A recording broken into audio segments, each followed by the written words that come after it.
Good evening, everyone, and welcome to Action-Packed Tales of Istoria, where heroes and villains are made. Thank you for tuning into our weekly D&D show, where we play our homebrew game of Dungeons & Dragons in our homebrew world of Istoria. So, first and foremost, we'd like to give a couple shout-outs and thank yous to a couple people that or a couple companies that make our game possible. The first one would be Riot Games for letting us use their music for free, which we really appreciate.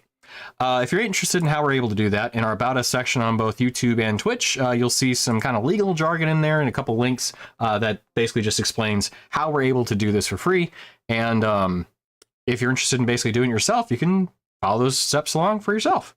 In the bottom right corner, you'll see a playlist kind of cycling through the songs. If you like what you're hearing and want to listen to it again later, there should be available there in terms of like, the track title and all that sort of good stuff. But it's really great music, obviously terribly atmospheric and also very well made by the people who make Riot Games or composers that they subcontract out. And it's great stuff. So we really appreciate them letting streamers do this. And we always just want to say, hey, thanks for letting us do this. So secondly, and neither of these are sponsored, of course, the second one would be Arkenforge. They're the people that make the digital tabletop software that we play our digital tabletop game and kind of make our digital experience possible. So the really cool thing is that it's basically digital tabletop experience. So it'll allow you to cast a game to a TV, not unlike ours, or another kind of screen and everything if you have a different setup. We have ours in the table, so kind of you'll see obviously displayed later on. But it's really great stuff. It has a variety of different features. There's map making software. There's live play software. You can do like Fog of War and ping the map and that kind of thing, which we may or may not see later tonight. But you also have different sound effects and music if you're interested in using those features too. So it's really great stuff, though. We always just like to give a shout out to them too, since they kind of help enhance our D&D experience. And yeah, it's really cool stuff. So check them out if you're playing a game like ours.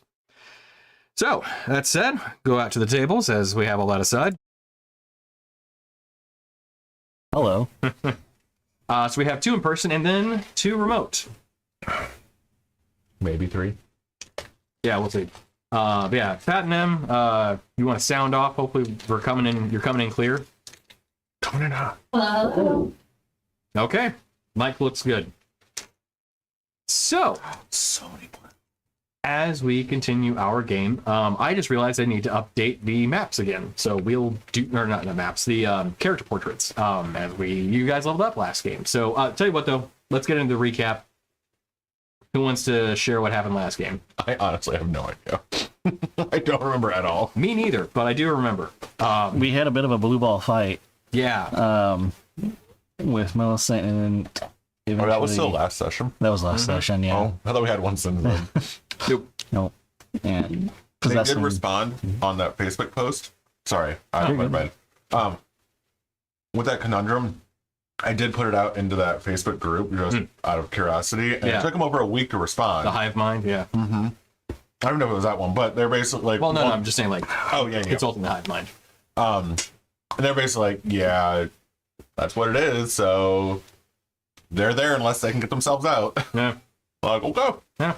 So yeah, I felt like, closing the demi-plane at the end of this casting the spell felt most appropriate that they just get shunted back to whatever plane they're from, being that they're extra planar and it kind of operates into the same mechanics. But yeah, so there we go.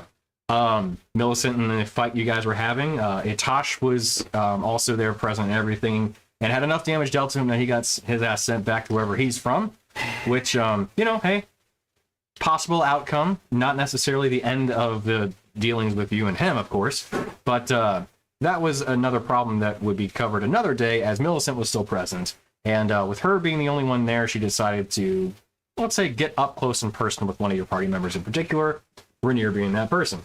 Having possessed him, then seeing the active problem that was presented, Daruk, Christian, banished good old Rainier to a dummy plane to be able to just kind of deal with the problem once he got back, give everybody just a few seconds to kind of figure out what the game plan was, and ultimately the decision was made that, okay, once Rainier comes back, once the spell is dropped, we'll just attack Millicent once we see her.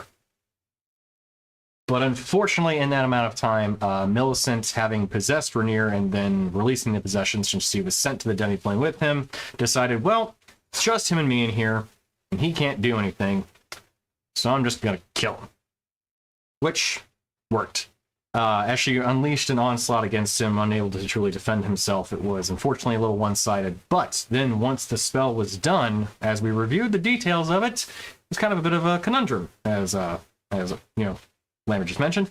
And we ultimately decided that as the rules of banishment work, when a creature is banished to one of those demi-planes, as Millicent was, if the spell is able to complete, then we would say the demi-plane closes, and whatever would happen when an extraplanar creature is banished to said place would kind of just take effect then. So, as a result, not from this plane, she got banished back to the far realm.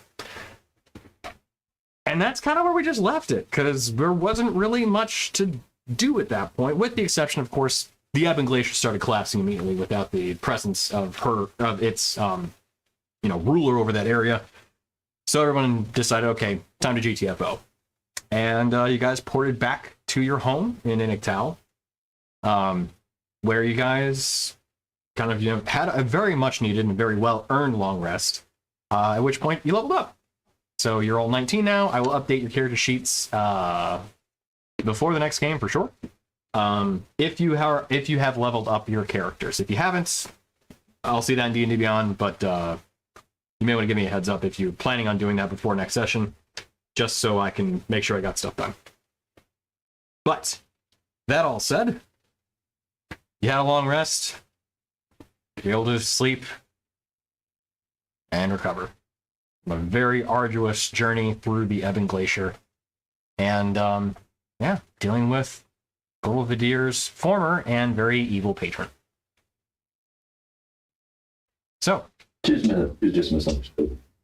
yeah, honestly, as one is, as many are, in fact. But as we pick up from there, Vidir, did you have something you wanted to talk about, like for reals or no? Not like really. It was more just like, hey, am I doing okay?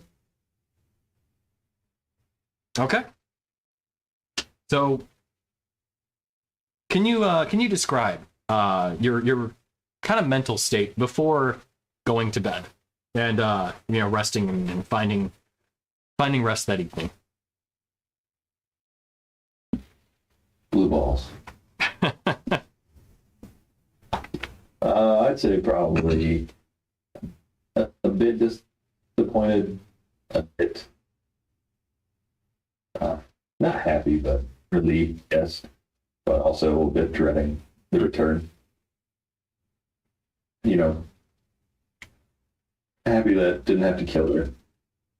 A little disappointed that she got away, but also dreading a bit that she will come back probably.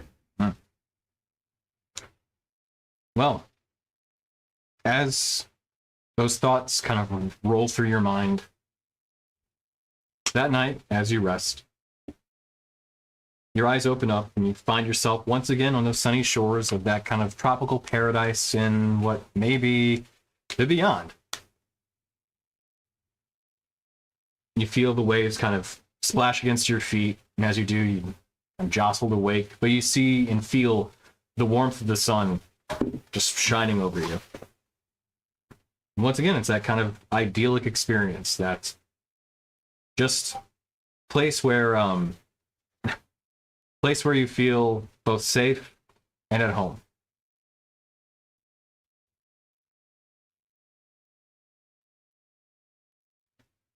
Pinch myself.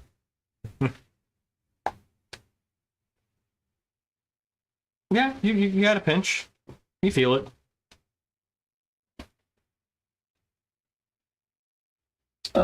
Do I see any other denizens around me? When you kind of surveying, glance around, you see the jungle once again behind you on this just dense tropical island, so you suspect island. Tell you what, make a perception check. I love these. I'm so good at them.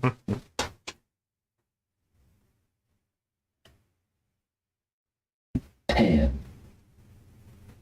So you look around, and you can hear the seagulls kind of cawing up and off in the distance. Although when you look around, you don't really see too many seagulls. You do see some very bright birds that seemingly are maybe composed of light.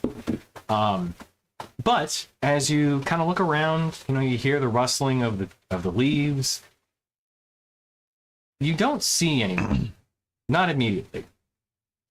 But as you kind of pick yourself up off the sand and dust yourself off, you do hear a voice call out from behind you. Oh, hey. Good to see you again. Walking out, breaking from the forest line, they kind of almost seemingly fade into existence as a man, dark skin, wearing these kind of very clean, kind of off-white, but almost a little yellow wraps around himself. Dreadlocks pulled back into a kind of ponytail, and a staff in his arm. As he walks up to you. Well, if it isn't Vadir. Good to see you, man. And he reaches out his hand. I take the hand and shake it. As you do, hey, watch it with that. You're the one wearing that breastplate now. Right, sorry. Got a little excited. No worries. Kind of smacks you on the shoulder. So, what brings you around these parts? You're not dead. I thank you for confirming. That was going to be my next question. If, maybe I died in my sleep, but I guess not. No, I assume maybe you've got some words to share with the big man, but that's my assumption. It's interesting, though. I gotta, first, before you do that, I want to come out here just to thank you. Tell you that I had spent some months in that citadel, and they were not pleasant, to say the least. Kind of brought back up a lot of bad memories. But I'm no longer kept there, and that's thanks to you. And your friends. In no small part. Actually, in all part. I'm happy to help. It would definitely be a shitty situation to be stuck in for that long. I can't imagine what it was like. Yeah. Bad. But I've earned my rest, and hey, you're the champion now. Yeah, still working on that earning part, I think. Man, now, dog. Where is he, by the way? Has he come out here recently? He doesn't exactly show up, per se. But he's always around.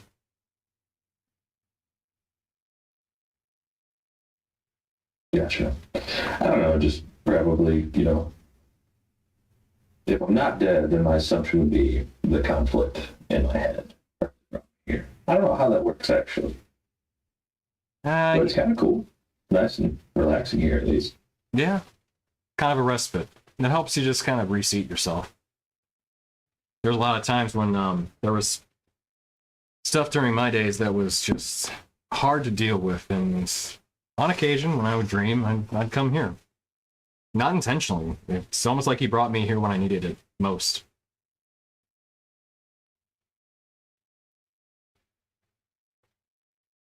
That's fair. Could definitely use a little bit of that. Well, I won't keep you or anything. I'm sure you've got some words to get out, so I'll go ahead and fade back here, but he just kind of nods again. Thank you. And take care of yourself out there. Appreciate it. Probably need it. Well, I've got some mistakes to make, so I'll see you. And he's just kind of hops into the forest and seemingly just like fades into the foliage. I mean, that's a really cool party trick.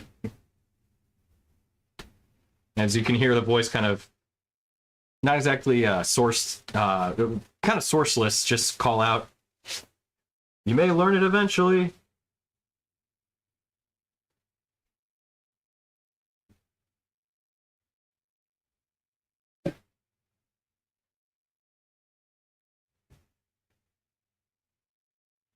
In that moment, as you kind of just sit there and ponder things for a bit, kind of glance up and you do feel one of those like kind of light beams just focus on you, where you feel that warmth and almost like seemingly the attention that you were hoping for.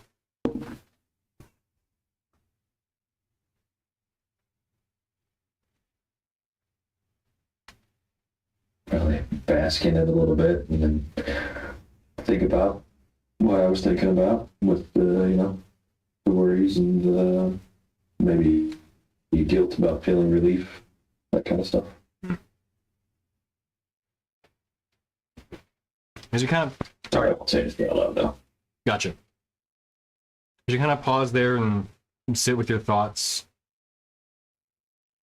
you start to feel not just relief over the over obviously what happened with Millicent and how she's been sent away, but you feel some relief over the guilt too, as though kind of a parent's listening to you as you just need to get your feelings out and kind of process them.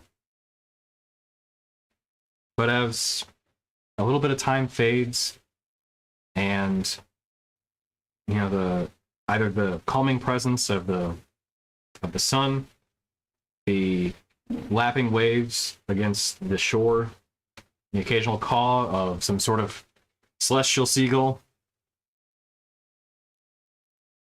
you feel a bit more at peace. And that's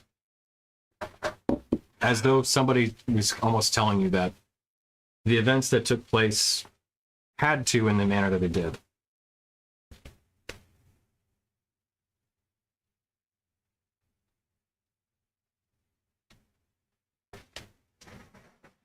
Well, that's nice. I feel a little better. Yeah, as per usual though, you don't hear any words, you don't see anyone, but you feel that you're being heard, even without saying anything. And then, as you kind of come to that acceptance, you suddenly open your eyes and you're back in your bed. It's close to dawn, close to early morning, but you feel a bit of that weight let off your shoulders. Time to go greet the day and totally not get killed. All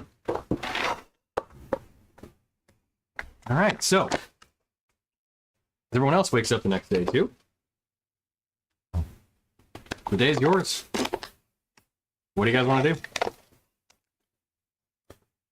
We're in a hotel. Correct. Gordon's all the way back. Gordon gone. How do I get back there? Your question. Gordon's Gorgon. Not maybe Gorgon, but never Gorgotten. Yeah. No, seriously though, how do I get him back? How do you get him back? Do I need to charter?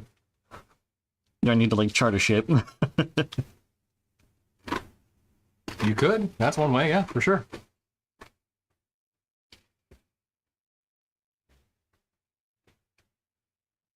Okay.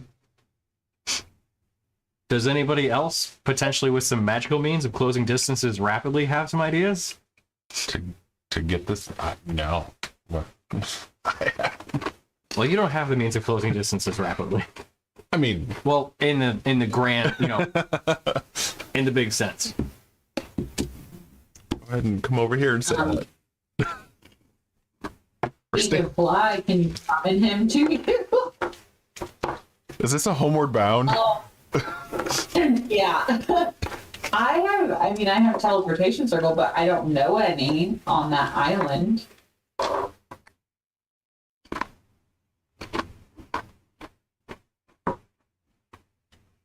Yeah, I think the best option would be to have Daruk take us back there and then bring us back again. Yep. But I don't know if and how he can do that. You'd probably have to do plane shifts. Does gate work to move through it to a location? It does not. Gate also only works outside of the plane that you're on.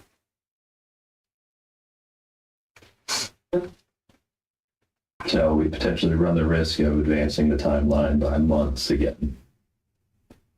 Yeah. Depending on where you're plane shifting to and from.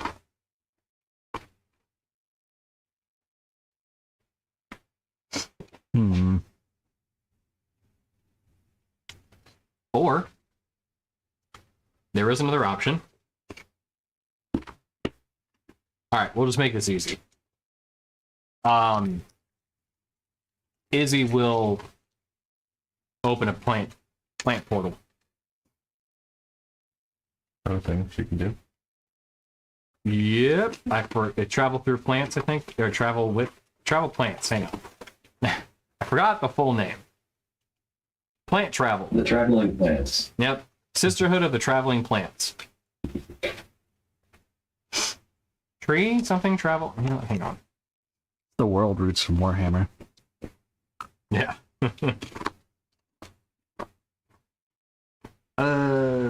What's the plant one? It's gonna bother me. I have to look it up. It doesn't matter ultimately. It's like we know what what you do.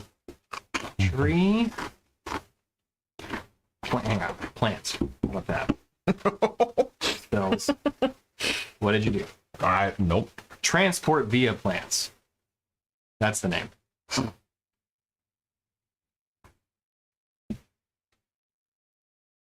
Yeah. Same plane of existence.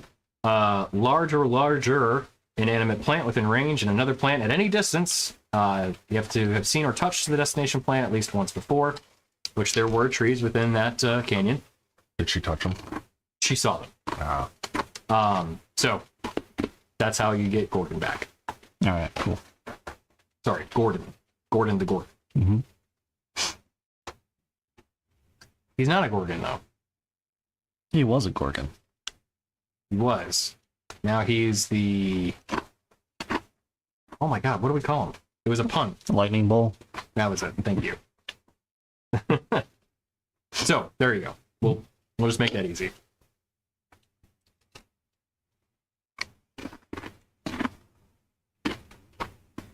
So, you have Gorgon back. Hooray!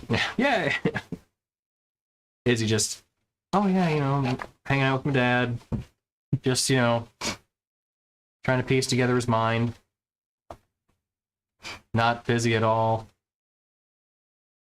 And she just kind of stares at you. Yeah, that's fair. I can get it back. And then just opens up a portal. And seemingly Gorgon's just standing on the opposite side. Well, you know what? There will be a sending spell cast and all that sort of stuff, and then yeah. And then as you actually see, and there's much. Perfect. Yay!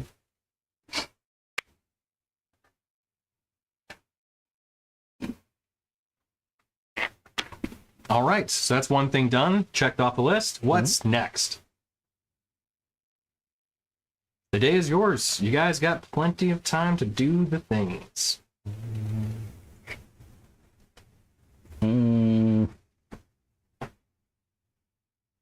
Beverages. Yeah. Drinks. Yeah. Merriment. Make a reverse magic circle and then summon a Tosh. Yeah, that. That too. In an enclosed building.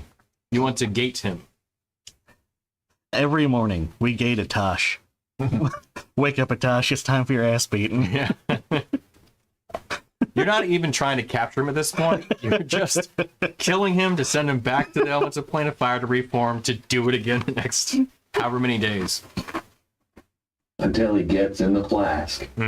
He's got to get in there of his own accord. You know what's Eventually funny? get tired. This kind of reminds me of that. What was it? It was What are that, you into, Tony? This reminds you of anything? It reminds me of the story I heard about D&D, where there was a paladin who had. Dormammu. Oh yeah, that's true. I've come to bargain. Yeah. But no, they had the D&D story where there's a paladin who lined up a bunch of, what was it, 300 gold diamonds that would kill somebody, then revivify, and then said, okay, are you ready to talk? And then like, we can do this many times. Yeah, he like delays bringing him back at first, and then once he comes back, he's like, all right, I'm gonna ask you questions. Yep. And this is how many opportunities you get to talk. Yeah. You experience that every time. Yeah. Because you're a bad person, so probably going to the hells. Wonderful idea. Not problematic for paladin at all. Maybe depends on the path, but or oath. Anyway, getting to the point. So, Daruk casts Gate. Nothing happens. Why? You don't know. But Daruk kind of like I cast the spell, but he didn't come. It's like he's in his own plane that he controls, and he can say yes or no to gates. So we gotta go to him.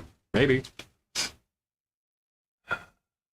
Or is he reconstituting still? That's a 9th level spell that I cast, so probably Tomorrow. probably don't want to do too much else right now. Go ahead and start bringing that mouse with me. Yeah, I mean, I want to participate, but I have no benefits to this. I provide nothing. Do you? Or Yes. do you? Your mind had some time to rest. All right. Hold on. Go back to Discord.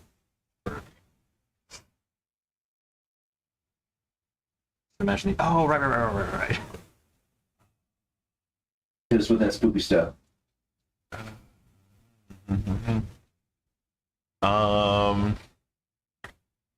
Yeah, so remember that time when I died and you brought me back and then I immediately knocked myself out?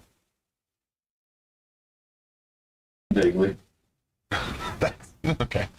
It was after the girl when I tried to like recall the evilness of that place. Go on. You know, in WoW when Thrall is doing like the big maelstrom. Mm-hmm. It was what expansion was that? Was Cataclysm it Cataclysm? Yeah, with Deathwing. yeah, kind of that. There's a big swirling maelstrom. I'm stuck in some mud. Mudstrom. Yeah. So walls of water, yeah. Lightning, wind, salt water. Sorry, I should have memorized this more. Spherical massive bones in like runic bindings. Oh, rectangular blocks of cut stone. You're also not reading anything in full sentences to them? No, I'm not, because I'm trying to get an idea so I can then. Okay, gotcha. Yeah. I guess I could just. You want to just read it to them? You don't have to. Okay. There were these bound balls with runes. Some good times. Again, the blue balls, man. Yeah. Every time. Are Vadir's balls just blue because he's a blue minotaur? The blue So fire. Maybe. it was. I was. Blue, da ba dee da ba da. Yeah. So I was standing in mud. There's a big swirling maelstrom. There's like a writhing mass of bones with like arcane runes binding it. And then a big ass ziggurat fell on my head and on the mass of bones, and I woke up. And it was fucking weird. But is that is that like the origin of the ziggurat we were in, or were we in the ziggurat? So yes. So at the base of the Ebon Glacier, there was the ziggurat that was frozen in ice. Okay. So we think so that means that there's probably a massive writhing bones locked up in it. What does that mean? Okay. Take that. I don't know. Who would that massive writhing bones be? Is that the Shattered? Maybe? No. Does this mean that we unleash just swirling massive bones upon Daruk's family's village? Maybe. Was it... Do you think the ziggurat thawed out when we get rid of the ice thing, Ebon Glacier? I mean, it was like falling apart. Not so much thawing. Okay. So my assumption would be probably the same result. So whatever was underneath that ziggurat may or may not be just hanging out now. That's good. This can only go well. I don't know how to interpret this. Carefully.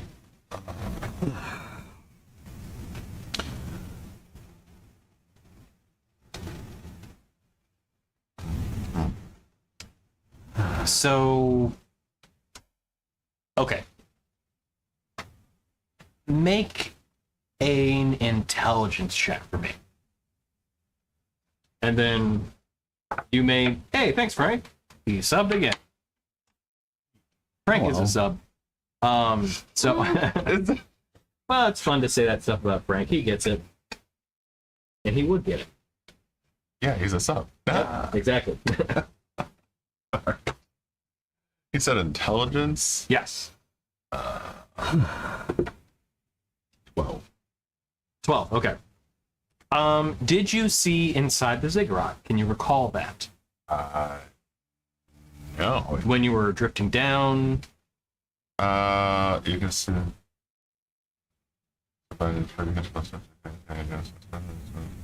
The stones finished because the stones formed into the ziggurat. So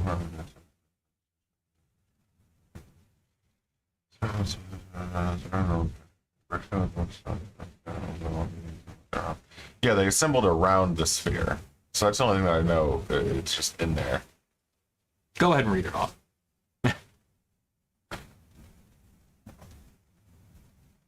So, at the base of a swirling maelstrom, muddy soil clutches at your feet. Huge swirling walls of water, hundreds of feet high, encircle you, spiraling upward as dark storm clouds fill the sky in the distance. Lightning crackling above, wind whipping around you as you are sprayed with salty water in the air. As you struggle to pull your feet out, thunderclaps echo in the distance, bringing your gaze to what hangs above you, a spherical mass of bones contained within a runic bindings of arcane energy. As the ground rumbles beneath your feet, rectangular blocks of cut stone raise out of the ground and one by one begin assembling around the sphere.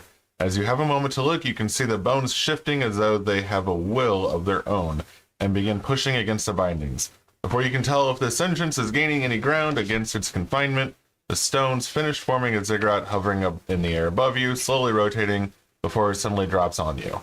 You awake. Awaken? Awake. Awaken. Yeah. Take the land that must be taken.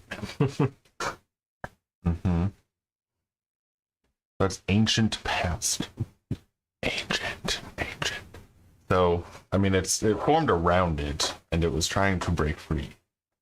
So I don't know. Maybe is it one of the liches? That would be interesting. And then there was like a big hole in the ziggurat, all acidy. From what you recall, no. There was no hole within the ziggurat. No, it was just formed around it.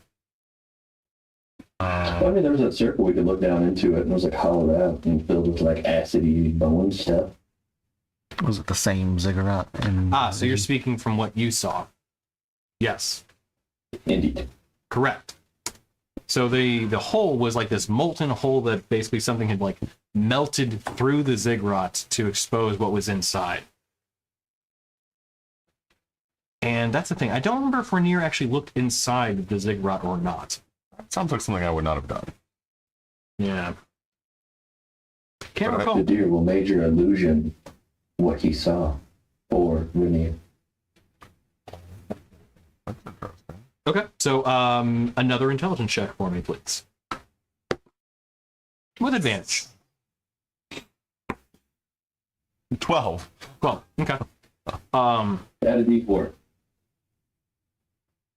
Get higher. I have a +2. Can you take Rainier higher? Try it. Is that a... What the fuck is that? That's a 4. So 16. Okay. Oh, he's trying.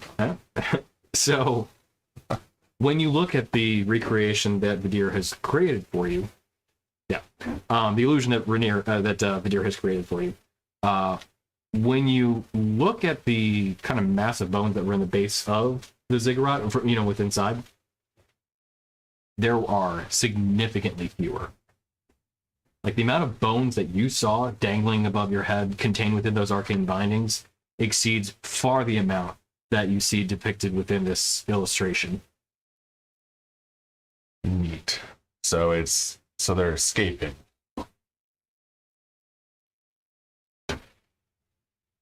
Is my guess. Possibly escaping or Or being used. or that. Also that.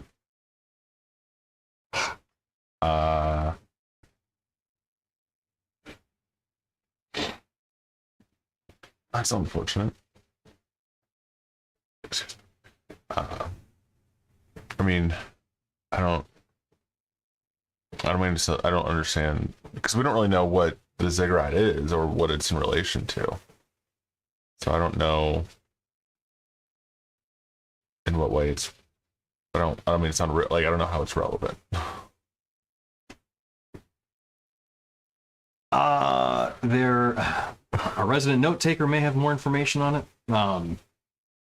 A bit that was covered about this. I just missed it. I missed it. Yeah. Okay. Is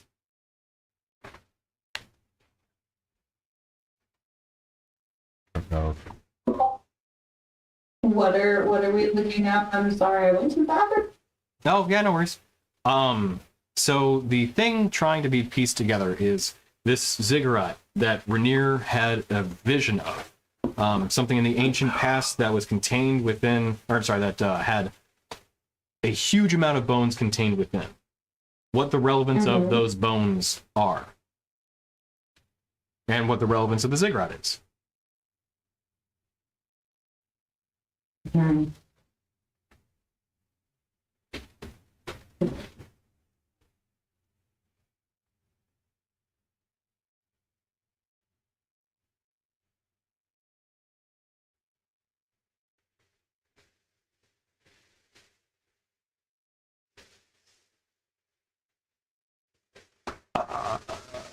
Okay. Add that bones. Oh wait, hold on. We saw bones on the Isle of Eternal Shadow in a ziggurat.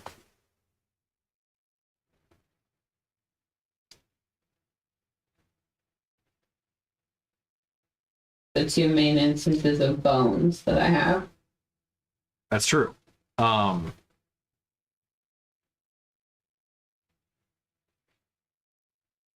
Let's do a history check.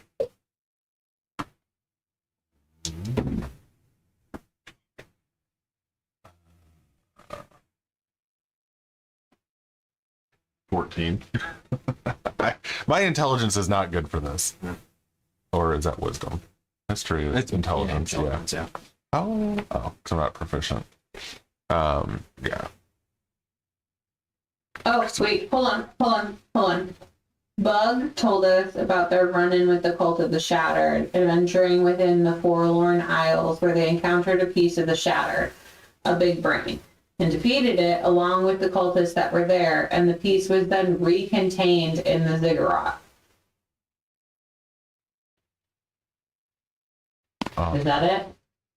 Yeah, that is one of the pieces of the Shattered. One of the 5 pieces, big ones.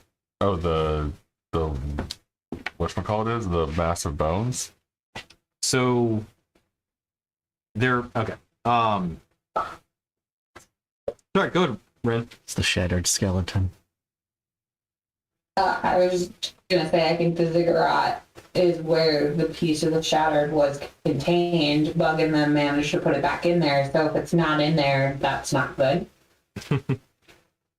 Correct. So when Bug recounted, slaying what it knew as, or what they had decided had discovered as Keldra, mind of the Shattered, they fought it. It was a very difficult battle, but they were able to slay it, overcome it.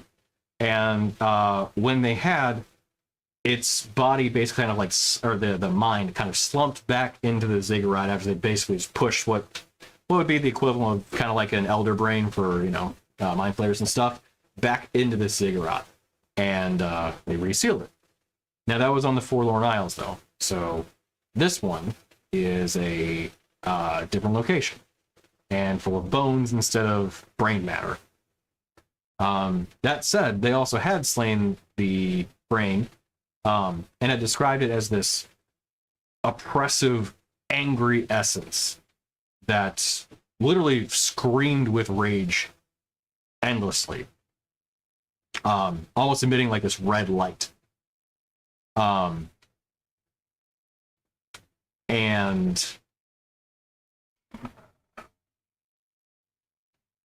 tell you what, let's have another history check. I know I'm calling for rolls more often than you guys are.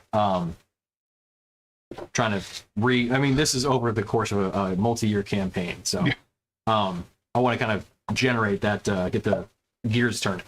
So go ahead and make another history check. Oh, I didn't roll trashy. 18. Emily, were you rolling for Rin too? I can't. Yeah, I was just gonna say that we fought the brain at one point. Yeah, so you guys fought something. That's true. So that was actually what the check was for. So you fought the shadow. I got a 19. No, we fought the brain. We saw the brain. The brain made a pet out of the rocks and then ran away. Yeah, it was really red and streaked across the sky and got really pissy. And then Dorgirin landed a killing blow, ripped the brain out. You took a bite of the brain. You got some knowledge that this entity is not from this realm and should not be here. That was that wasn't part of the Shattered.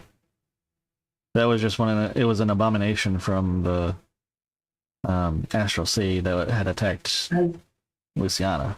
Zugnal? I thought that was Zugnal. Yeah. Zugnal was not part of the Shattered. Zugnal was the creature that attacked Luciana. I'm remembering 2 different instances at the same time. We fought a brain creature that outside of like a Shattered cave made out of a vein of story rocks that my brain can't remember the name of. Story. Yeah. Yep. Yep, that word. That should have been easy. That works. So yeah, both of those encounters were separate, but yeah, to your recollection, yes, the Zugnal was a creature you guys fought that was one of the members of the Wretched Council. That was the one that had basically been sapping the life away from Luciana and consuming her. And then I consumed it. Yep. And then the Story Abomination was that like brain, like gray matter, almost like cancerous growth that came out of the Story from the vein that the Hugmugs used to reside in before whatever was done with the cultists there more or less took out most of their tribe, in addition to draining most of the vein to create apparently Keldra once again. And then that matter that was left behind kind of continued to grow and gain sentience, and then, yeah, you guys attacked and killed it. So, though the reports of Keldra having been slain seemingly were accurate, it also would appear that there are ways to potentially recreate pieces of the Shattered in an exponentially faster fashion than it would be just for them to regenerate within the ziggurats that contain them. And with that in mind, sounds like one of the ziggurats had been found by Millicent, and she more or less, I wouldn't say equipped, conscripted Itash to help her excavate it. Seemingly successfully so. Oh, okay. This makes more sense on the purpose. So they excavated. So since it's smaller now, we think that they got it out, or they were still working on it. Because they were, as we were storming the glacier, there was like a time component. She was doing something, or do we think that was her summoning? Or no, she'd already brought back Ward way before that. Itash brought back Ward, yes. Okay, well, that was way before that. So they were doing something else. So we think they got it off in time because we had to leave so many times. In short, that gave them enough time to complete. Because when you guys had gotten there, the ziggurat had been opened up. Lots of bones were apparently missing from the vision that you had seen. And there was no sign of any sort of additional mass of bones when you guys eventually got down to where the ziggurat was.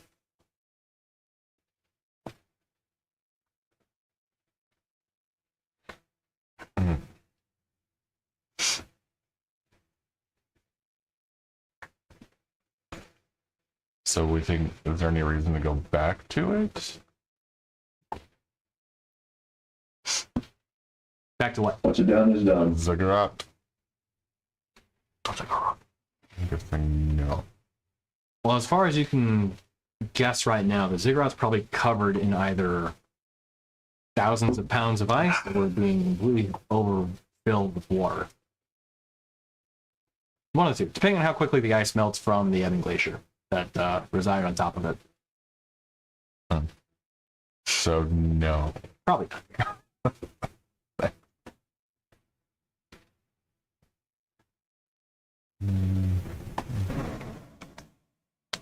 That's Oh. no, but not loud enough. It's not triggering on the mics. I don't know if it's getting picked up by him or not, but we'll see. It'll probably pick up when we're talking, when the Yeah, mics are right, active. Is that the shower? Uh-huh. Yes. So it's fine. No, it's just... Once the actual shower kicks on, it'll be a little less noisy. Oh, is that just the faucet? Yeah. Oh, okay. That makes a lot more sense. You know the irony? Never mind. Huh. Yeah, I was just thinking, it's kind of funny because like Olivia and I talked about how she's like, oh yeah, you need to, if you can, when you start the shower, just kick it on. And I was like, it's not that loud in there. Like down here, it is loud as shit. I completely see what she's talking about now. See, the funny thing, like, I no longer ever switch it back and forth because I don't know, my dad, he makes some silly arguments sometimes, but it's just like, well, I mean, it only has so many uses before it wears out, so if you don't need it, just leave it there all the time. Leave it up? Yeah. Yeah, but like that doesn't always work. Like if the water pressure's not there to keep it shut, then like The water Oh, pressure, yours- the yours water just- pressure is what holds it. No. Oh. No, the ones we always had are just locked in place. oh gotcha, yeah, mine. Not the water pressure. Yeah. Okay, so that's interesting. Yeah, because I've seen those ones, as soon as you turn it off, it like closes itself or reopens, I Yeah. guess. I'm like, Yeah. what the fuck? No. Okay, never mind. I should have gotten a new spout. We did a whole remodel. Whatever. Anyway. Time for another one. Yeah. And honestly, probably, well, not full, but yeah. Funny, actually. My brother was over here, slight tangent. He was, we had our family gathering stuff over here, and he was looking at the tile work that he did in the kitchen. He's like, at some point in time, I'm going to definitely redo all of this, because this is just not good. And I'm like, I mean, it's fine. And he's like, no. This is my first attempt at tile in a long time, and it just was not up to my standard. I'm like, oh, you do what you want, man. I will not turn down him redoing the tile in my kitchen. That would be awesome. But I also am not trying to, guilt him into doing it either. Like, I'm totally fine with what it is. Nah, get in here, fix the shit. Now, if he could fix the bathroom, though, that would be cool. I need to regrout some of the tile in my kitchen because the people I bought the house from were just such a shit job. Yeah, I need to patch a little bit of mine too. Not a huge amount, but yeah. Anyway, so What, squirrel, huh? yeah. So, as you guys are kind of sitting there discussing your affairs over breakfast drinks, Yeah, maybe. they're one and the same. Yeah. Would you have gone to an establishment, or would you just have them at home? First one, then the other. Oh, naturally. So Ishara goes up to you, Dorgiran. Oh,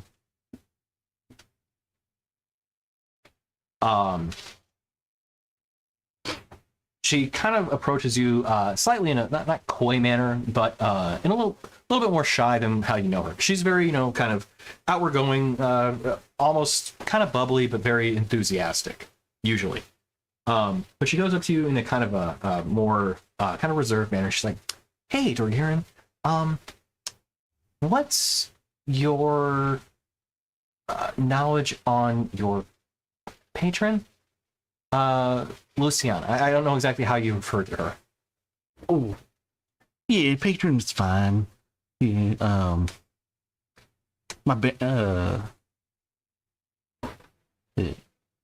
I guess I would be the benefactor from her favor. That's how that works, right? Yeah. Oh yeah. So I guess that patron's pretty good. Okay. So what's your relationship like with her? Can you just talk to her at any time? Do you have to send a duck? I think I've seen you do that before.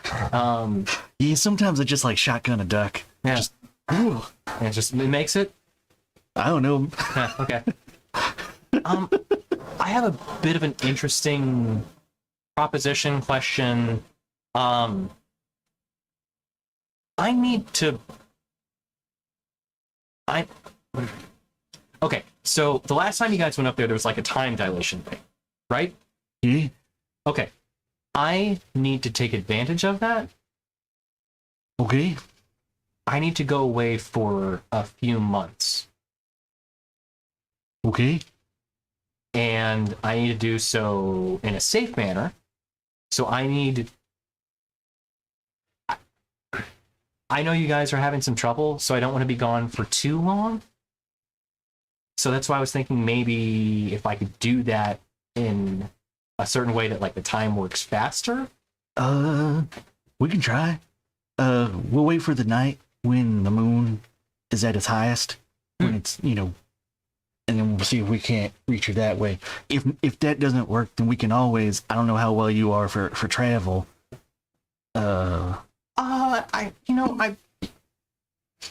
It'd be fine. Okay. Well, there's a portal to her realm up north of here.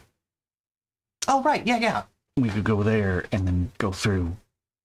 Okay. Yeah, that'd be perfect. Yeah, I could do that. Okay. Yeah, that should work. Okay. But she's pretty cool though. Pretty nice. I mean, she's been pretty cool to me. So and the rest of the group. So I don't see why she wouldn't be, especially if I'm vouching for you. Okay. Good. I was kind of hoping, Lunar Archfey, Moonstone Dragon, maybe you can have some stuff to talk about, that kind of thing. Maybe. So, okay. All right, great.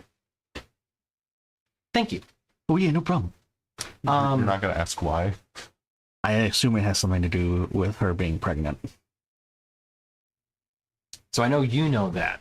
Does Dorgiran? Rin, have you announced that or not? I thought it was announced to the group. Don't recall. Don't remember that. I don't think it was. I thought Ashara told the boys. She may. Oh yeah. Oh, No, that's right. She may have. I don't think she told. She didn't tell them the finer details. Yeah, I don't think she told us who it was. Right. But we know. No, y'all don't know who Dad is, but you know Right. she's nesting. Yes, that's right. Yeah. Nesting. I thought you said nasty, and I was like, you know, she nasty. Nasty leads to nesting. Yeah. Yeah, truly, right? So she kind of okay, all right. Well, thank you. I need to just probably go talk to Rin for just a little bit. Well, yeah, you got all day. We got a while. Okay, good. Actually, I mean, if we're using the portal, we can go whenever. So Oh, okay. Yeah, I'll talk to Rin and then we'll see what time we can do that. Okay.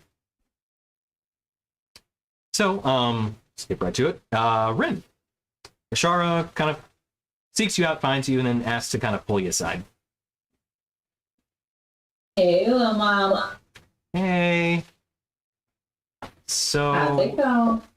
Well, this is gonna sound a little odd. I need to go for a bit. Okay, go where? So I was thinking the moon. Oh, like go.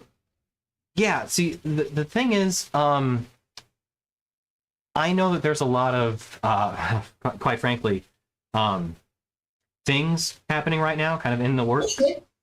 There's a lot of bullshit happening. Yes, and I need to make sure that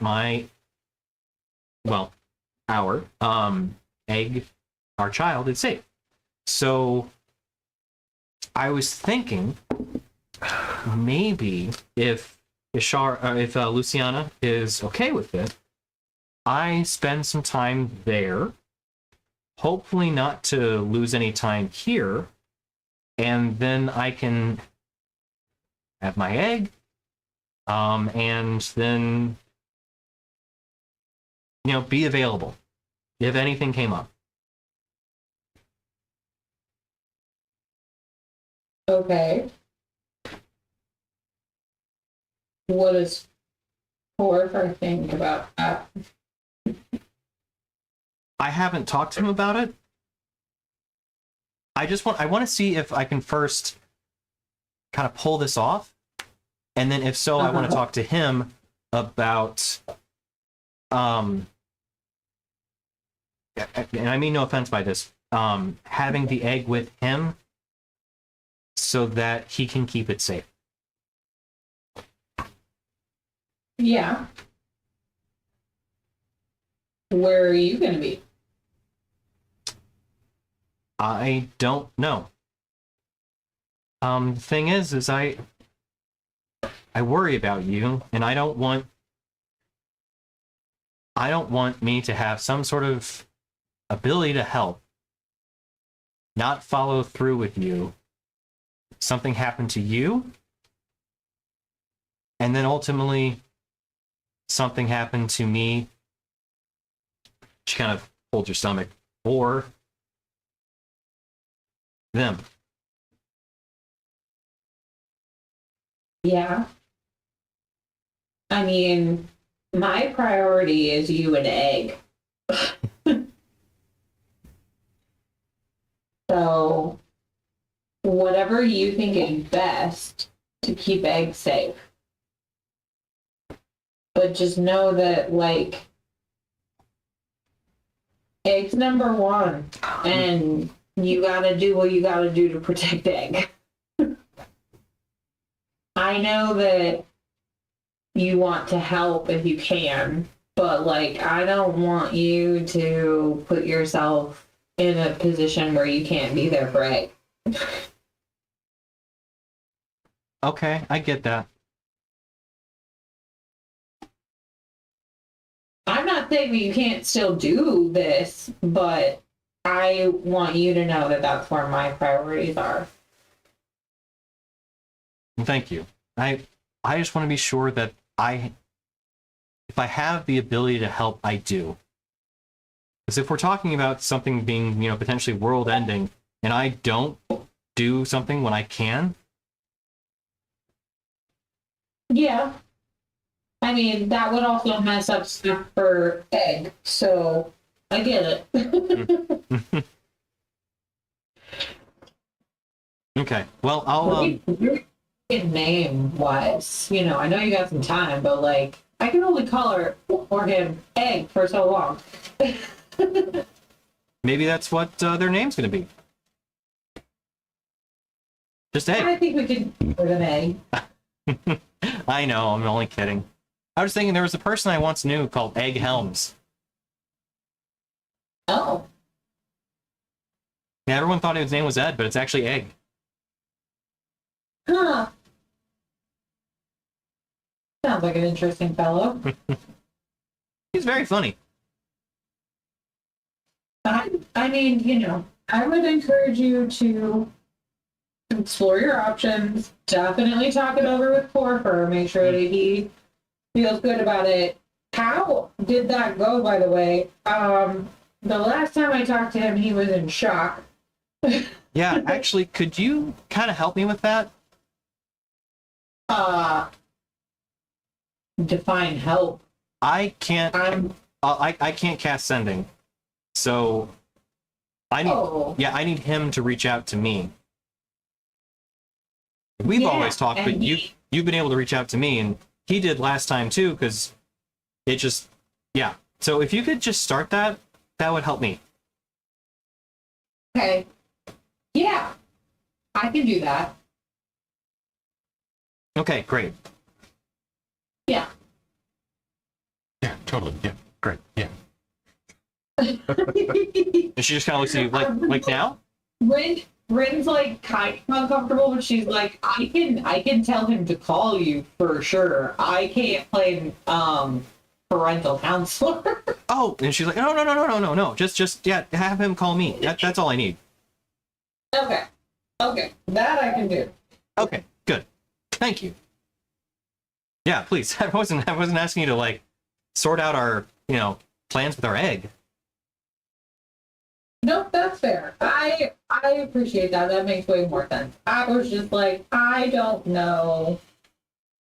I am happy to be anti. Oh, of course. Yeah, I mean, of course you are. And I cannot wait. I just can't wait. Me too. But, we've got to make sure we have a future to go to first, so... Yeah. True facts, yeah.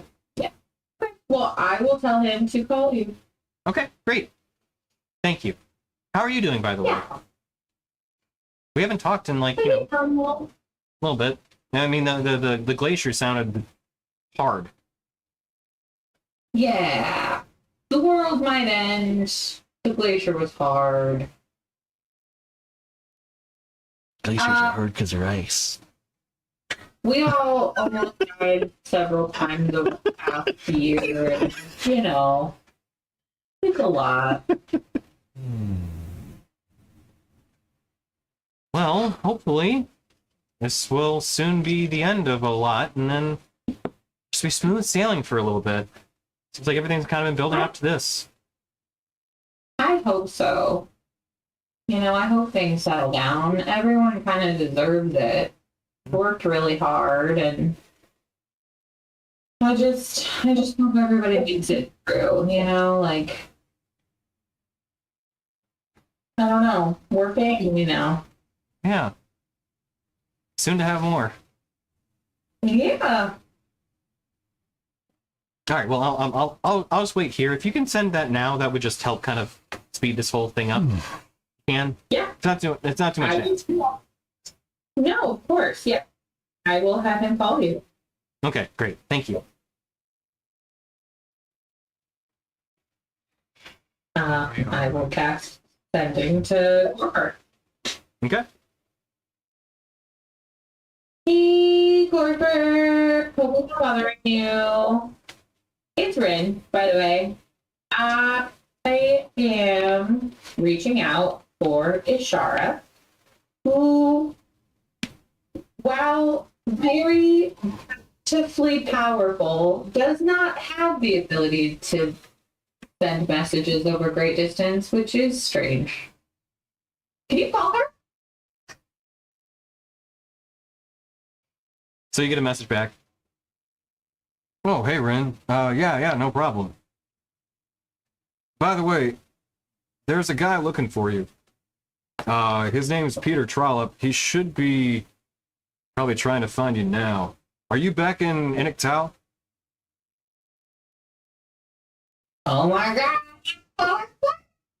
I will message him back. Yes, we're back in Eddie's house. So if he's looking for us, that's where he can find us. Okay. I do know that. All right.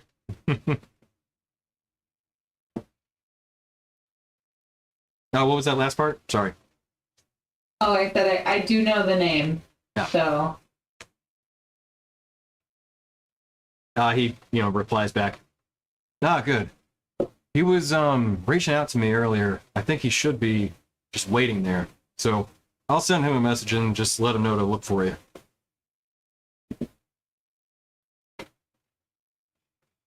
I will not send him a message back. Yeah.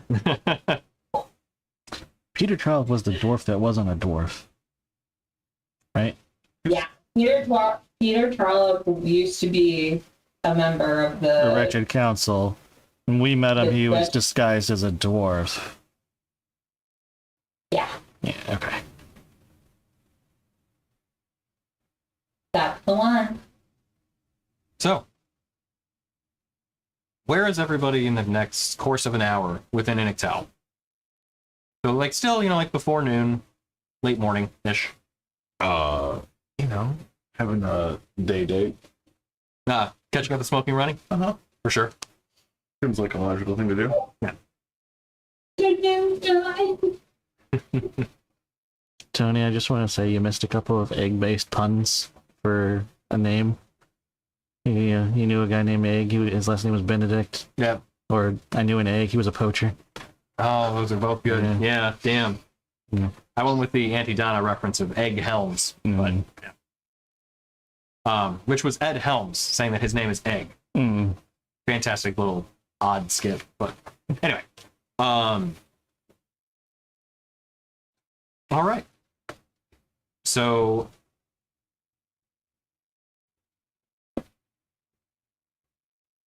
you're off with smoking running.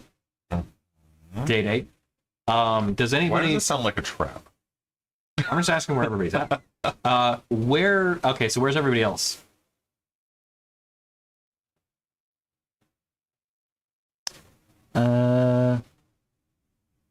Gordon and I hitting the bar. Yep. He's sure. in there with me. Yeah. He's got a bottle. Yeah. I imagine Just like- he has his own little Yeah. pony keg that he's just Yeah. picking Just up drinking, and not with hooves, but just He's awakened. latching onto so, it. yeah. And then maybe go for like a soak at the bathhouse. Nice for sure. Yeah, nothing's crazy. I ain't got nothing planned. So Yeah, chill day. Yeah. would Vidir and Rin, what about you two?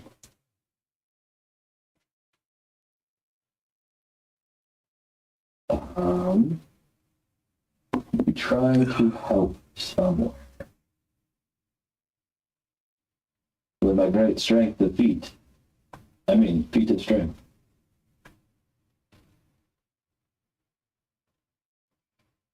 Cool. So, lending your feet for strength.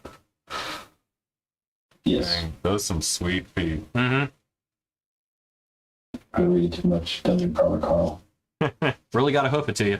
Oh, Yeah. So what about Rin? look at my hooves. I'd probably just be hanging around the house helping Istoria nest and work on stuff unless she's talking to Corker, in which case I'd probably go hang out at the Blue Oyster Cult. Okay, cool. They don't fear the Reaper. They sure do not. Did you not? So as so as Vidir and Rin would be, since Vidir feet of strength, helping people out with that, would be helping Ishara, kind of create her nests and see about fixing more of that up. You eventually have your kind of butler come up, giving you little knock. So a knock on the basement, kind of the door that leads into where your house is, or I'm sorry, to where Ishara's chambers are. Bernard comes up and kind of knocks a bit. Waits for a moment. You hear that kind of gentle knock once again. As you know, you're both like kind of working, so it takes you a minute to get there, and you knock again. Goodness. Don't answer the door. Sorry, sir. There's a man at the door for you. Well, let's go answer the door. First one there is the dragon baby. Egg. Good God, man! Don't just stand there. So, To the door. all right. After a few minutes, or after you run up there, and you see at the door a kind of, I would say he's more closer to, how is he? More so an kind of an elderly man standing there who just kind of gives you a nod, has his so he's kind of this unassuming man. He has a kind of thin graying hair, almost entirely kind of bald at the top, just a few strands that are coming off of it. His hands are kind of clasped in front of himself, skin almost a little saggy, wearing these just very common, kind of a little tattered clothes and everything, but very just kind of humble and unassuming. As he kind of picks his head up and looks at you with these tired eyes, bags beneath them. He looks up. Oh, hello. Are you Vadir then? Yeah, that's me. How can I help you? I've been just wandering these streets and I've heard tale of the Moonstone Guard's return. Could I ask you for a cup of water? I'm just an elderly man with not much in his pocket for coin, but would be very appreciative of your aid and your generosity. I'm not sure. I don't see a problem with this at all. Thank you, kind sir. May I step inside? The weather is dreadful here. Don't invite him in. Are you a vampire? You're also whispering into the stream microphone, which I always find very funny, What is that? because they hear from this. Oh. No, that's just. Yeah. Okay, yeah. Is he a vampire? He's got to tell if he's a vampire. The rule. Yeah. Are you a vampire? You gotta tell us if you're a vampire. Oh, no, sir. I am as flesh and blood as you. But I do mind my manners and would not step foot in one's home without a proper invitation. But I assure you, I am not a vampiric nature. I'm sure with your fine armor and I assume abilities, would be able to tell if I was one of the undead. I do have that ability. I flash my eyes at him. He flash, he is not undead. Is he a celestial fiend? You do not get celestial or fiend either.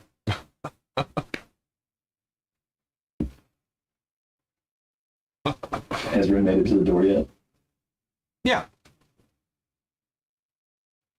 You with the higher perception, look at this man. He wants to enter our home. What?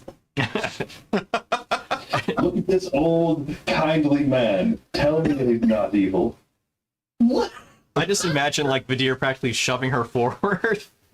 And then, like, you can see him. What are you talking about? Look at him. What? This man is asked to enter our home. Look at him. As he Look kind upon of- his visage. As he kind of shaking his arms up, and he kind of slowly turns around. I'm here for your inspection, if it will allow me to enter your domicile. So sorry, sir.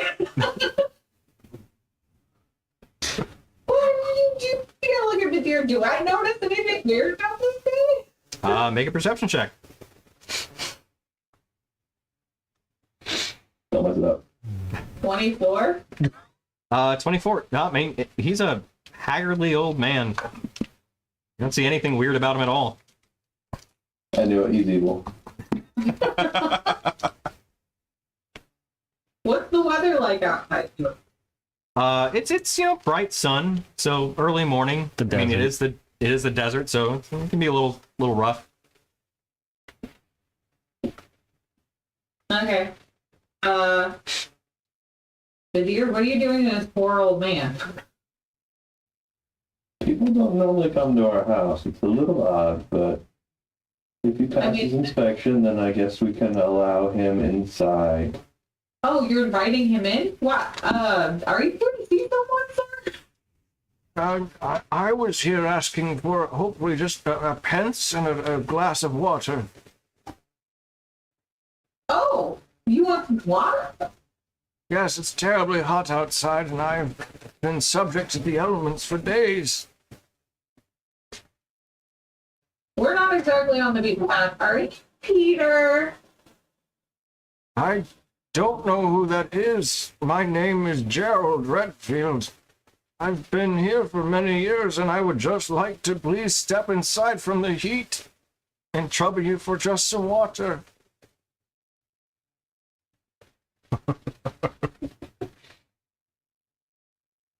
Just better because none of us. Okay.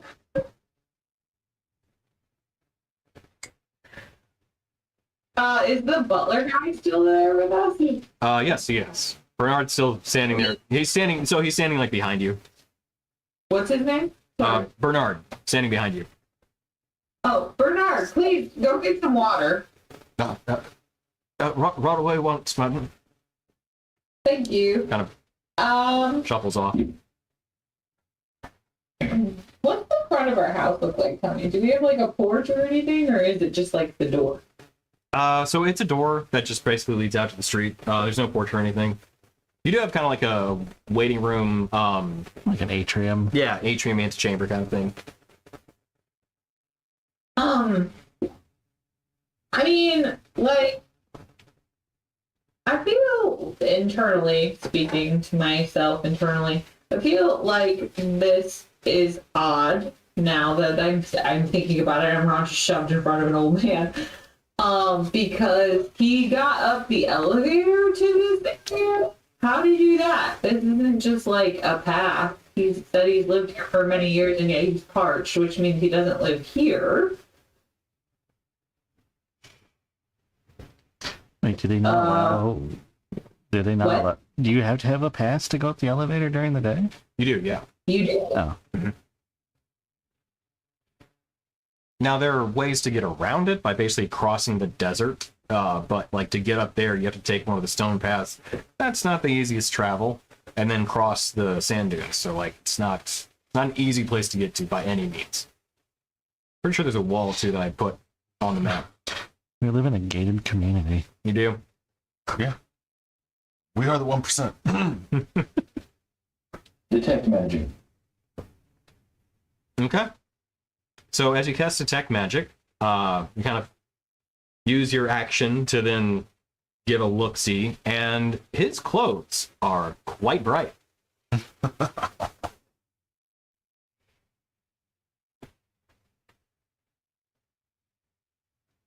Those are some nice duds you got there. They seem to be enchanted. He looks, and he kind of like glances down, picking his arms up. With like, I mean, they're kind of common clothes. They're very, very dirty and just kind of, and you can see like the holes in that kind of thing. As he picks up his arms, he's, I can't believe it. I have magical wear. I had no idea. Did the Vidir cast detect magic, or did he cast blacklight eyes? Oh, Detecting some other colors. Oh my gosh, Tony, my Peter Trollope note is so old I have to go back to my notebook. Awesome. I haven't transferred these yet, so this is gonna take me a hot minute. Yeah, no worries. I will stand outside, blocking the sun, so he has shade. Okay.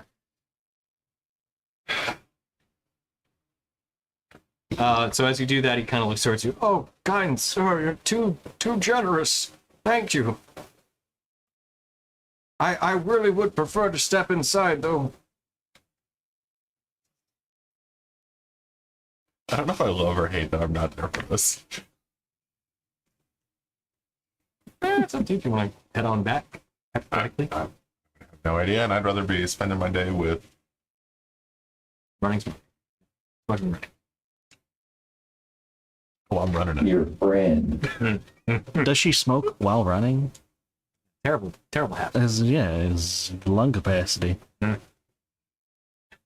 Rainer's just like, oh, she's smoking in other ways.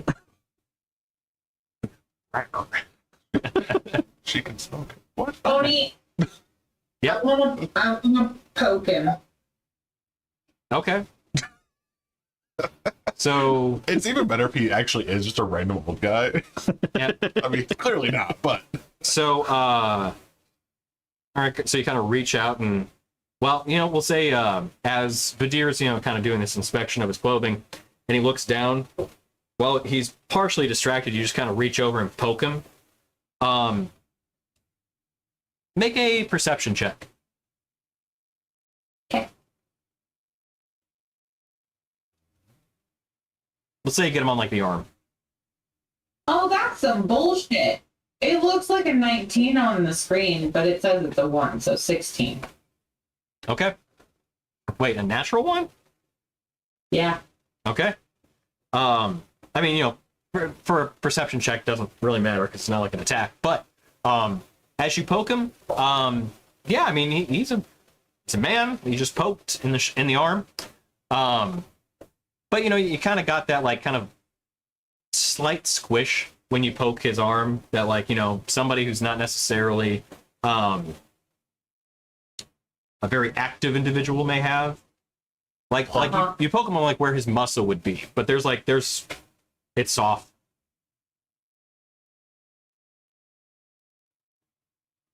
Okay. As you do, he kind of looks over. Why did you do that? Oh, well, you can never be too careful when you're in our line of work, and you sound 65. May I please come inside? I'm terribly old. Seemingly so, yes. You are very old. Just very strange to have an old man come to this house of all places and being very persistent about the entering the house part. Most people would, accept the drink and move on. Be very persistent about being the inside part when there are also many community areas you could rest at. I'm sure, but I've heard tale of the Moonstone Guard and your deeds and your heroicism, and quite honestly, I would love to see the place where the saviors of Tau reside. Not to mention, you've also saved Metropolis from the tales that I've heard. I simply wish to greet and pay respect to my heroes. Well, being as we're the only two at home right now, you can do that right here. And if you'd like to meet us at the tavern later, we'll probably all be gathering there as usual. No, not the tavern. It's quite too noisy in that area. I'd much prefer just to step inside, but I can see you don't wish for me to do that at this point, and you've made that abundantly clear. I will take my leave of you. I apologize for any trouble I've given you. I will simply, fade into the sands of the desert. as he looks off and just kind of shakes his eye, and you can see, or shakes his head, and you can see a bit of like tear come to his eye. As I stated, if you are over hot, we can escort you to one of the many community centers with cooling and water and rest. No, it's quite all right. I will simply take my leave elsewhere and find where the sands may take me and the winds and the... I feel like this is a bit of an overdramatic reaction to not being let inside of somebody's private home for a meet and greet, unscheduled or solicited. But if that's what you truly wish, we won't stop you. But if you do happen to take a left at the next corner and then a right, there's a community center. Cody, is there anything like in my arcane knowledge that is weird about our house, or like, I guess what I'm asking is like, is there anything like arcane-wise of letting him in our house that would be problematic? And then also, like, is he just maybe assuming we have anti-scry magic around our house or something? So you're I thought talking... we had defenses put on, like at least against like scrying. I gave a Shara a necklace. Right, that's as far as you've done it at this point. But you don't have any of that set up right now. You could. I think there might be... Look. I think... Don't recall if... what's his name? Daruk would be capable of casting something that would effectively achieve that. I think that he can, to some degree.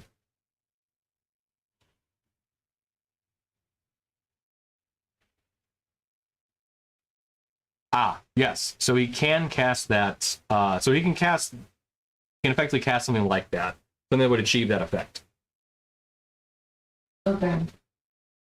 At least But, like- temporarily. But like in terms of this dude, like there's nothing that I can think of that like there's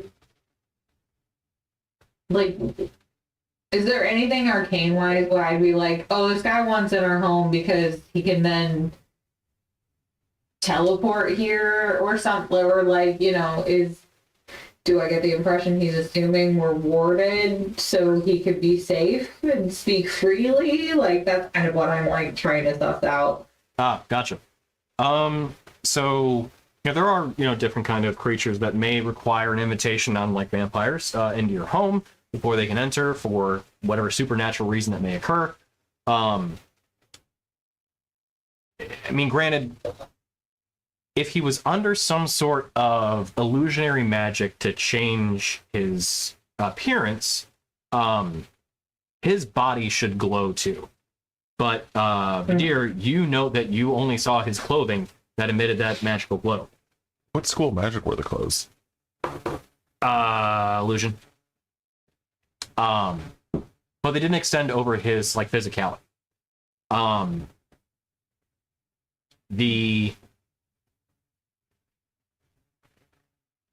Yeah, so as far as you can tell, he... I mean, obviously he has a desire to get in the home, but they're... Of the creatures that you know that would probably have the most relevance for that kind of, you know, supernatural effect, fiends and the undead are probably the most likely to have that kind of problem. Not problem, but that stipulation. Neither of which he was.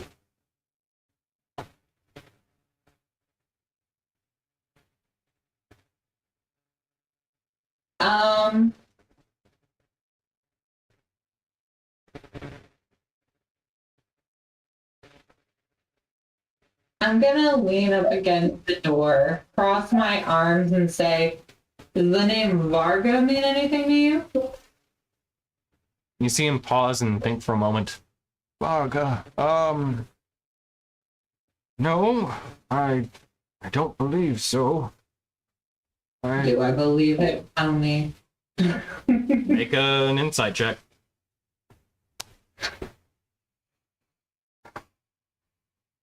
What the fuck, D&D Beyond? 17. I mean, you only just met this man. He's a hard read. Yeah. I may have known one at one point, but I cannot recall any off the top of my head. But if you would please, though, just let me inside, and we could discuss more of maybe this Varga person, if you wish to talk about them, or whatever you wish to discuss. You would just give me a minute to possibly just have a seat? Just for a minute? What is it that you wish to discuss? Whatever you like. You're the adventurers. I'm just a humble, kindly old man. 1,000% the word a humble, kindly old man would say. A kindly old man covered in illusory clothing.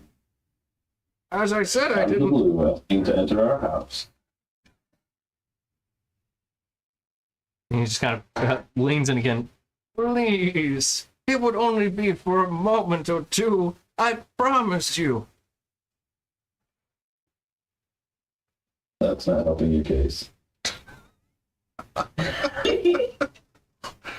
this point, I just want to see what happens. I mean, I do too. I'm gonna reach out to Ashara and be like, Ashara, there's a weird old dude at the door, and he's trying to get in the house. He seems really adamant about just coming in for a minute, and it's really weird. But he looks like an old dude with some illusory robes on, and I can't get a read on him. She kind of reaches back. I'm sorry, you can't get a read on him? Yeah, I know. Oh? It's super sus. That is. It's super. You know, give me a minute. Okay. Is Bertrand back with the water yet? Yes, yeah. Okay, I'll give him a glass of water. Okay. He takes in both hands. Oh, thank you so much. You're so kind. And then he just like gulps the whole thing down, you know, very eagerly even. Some going down the sides of his cheeks. You see him just, oh, that's so much better. Thank you. So he hands the glass back. As he does, in a brief moment, he just kind of grazes. So do you hand it to him? No. Okay. You hand it to me to hand to him? No, I'd probably hand it to him. Okay. So then, as you do that, he hands it back to you. With both hands and everything, and then he just very, very briefly, kind of grazes your hand. And you hear a voice enter your mind. And you hear this kind of telepathic voice. Are you going to let me in or what? Whoa, that's super intrusive of you. Who are you really? As he just looks back up. I am Gerald Redfield. No, I say it back mentally. Oh, okay, gotcha. Yeah. The old man just kind of sits there and gazes up at you with his eyes, doing full on trying to do puppy dog eyes as best as he can, but there's just kind of that tired appearance on himself just does not work for that.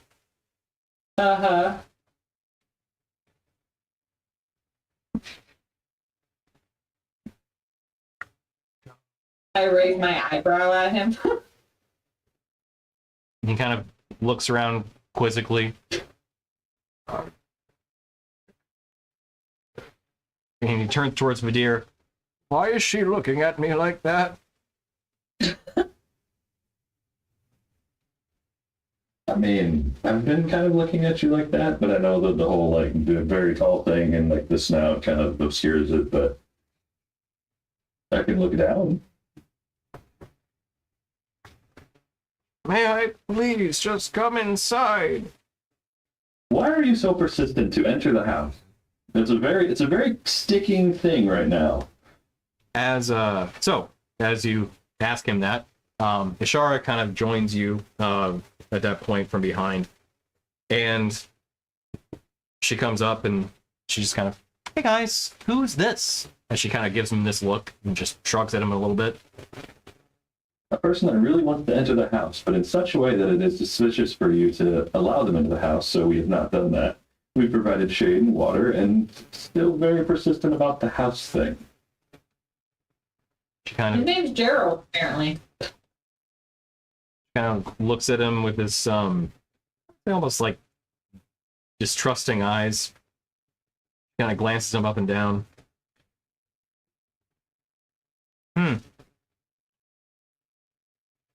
Looks like she kind of raises her eyebrow. Kindly old man. He says, that's what I've been saying. She just looks to you, Ashara looks to you, Ren, and just kind of whispers in your ear, you know, I could just eat him if he's not. I mean, as long as you're confident, I don't know. It just seemed like weird to give him something that he's weirdly adamant about. Oh, he touched my hand and talked in my head. Did he ask you first? No. You see her just like kind of look down her eyes at him at that point. Okay. Well. She just kind of like leans in towards him. Just says, I don't know who or what you are necessarily. Something about you doesn't quite add up. And he looks, I don't know what you mean. Char kind of glances over to you, Ren, and then back to you, Vadir. There's 3 of us.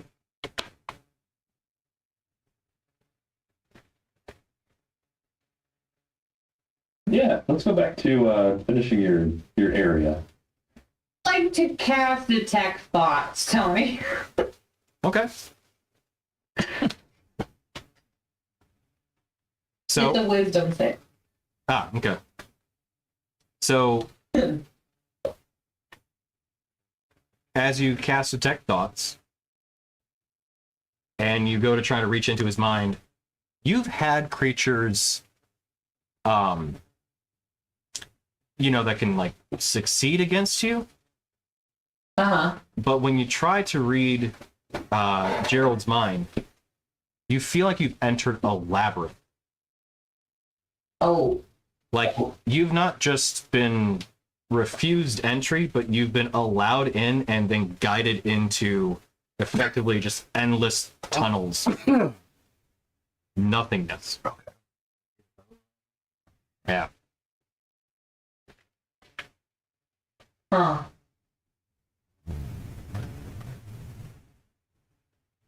As he pauses and you see him just kind of hold his head. What have you done? My head hurts. I must sit down now. Tony's having more fun with this than anything. I am.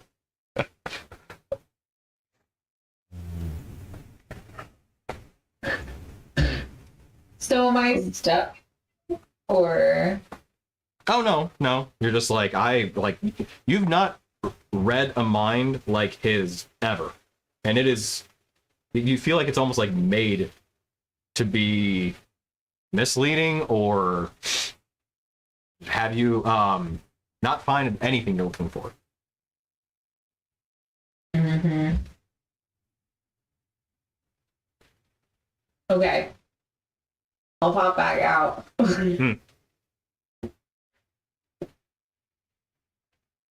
Don't like that.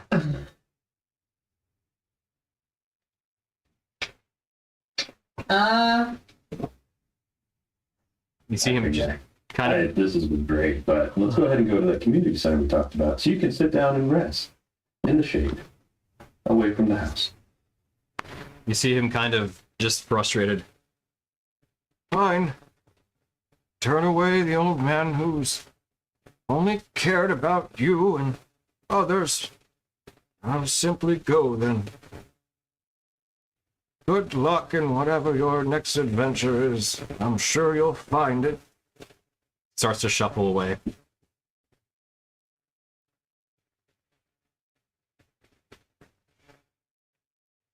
Take his Have water. a good day. I don't. Yeah. Have a good day. Definitely not who he says he is. I don't know if there's harm in inviting him into our home. Not doing it.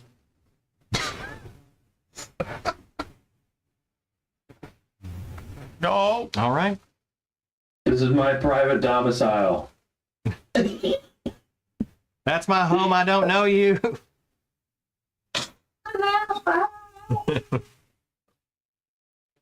All right. I'm gonna follow him. Okay. So you see him just kind of slowly shifting and walking down the streets up in the kind of upper tier where you guys are. He eventually gets to the gets to one of the elevators that leads down. You see him produce a token to the guard as the guard gives him a nod. Do you follow him into the elevator, or do you maintain a distance?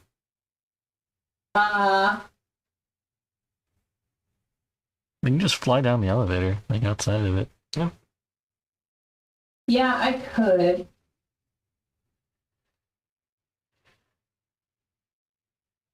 I'll do that.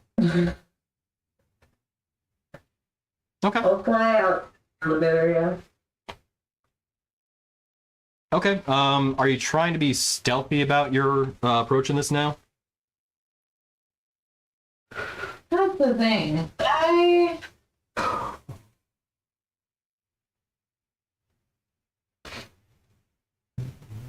I feel like, you know what? I'm gonna roll for it. Do it. Roll. Really? A 10? The direct middle? Wow. Dice. That's not cool.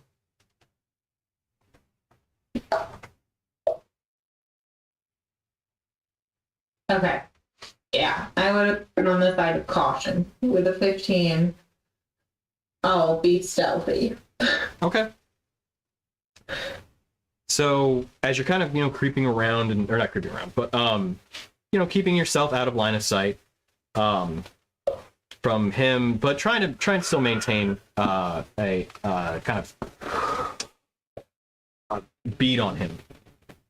Mm-hmm.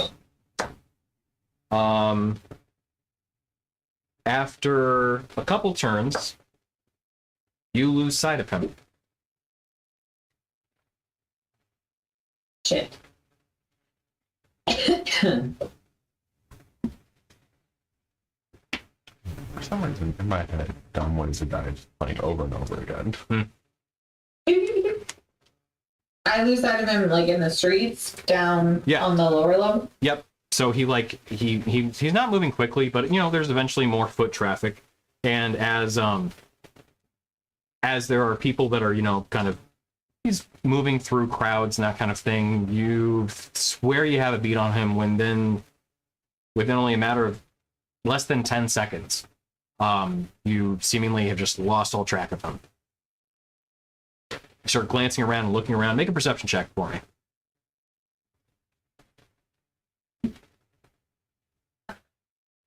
$30-20. Yeah. So you start looking, but you cannot find that old man. You think you do for a second, you're like, nope, different guy. Can I cast locate object on his robe? Interesting. Let me look real quick.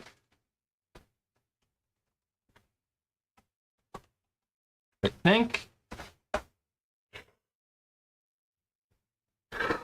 Do.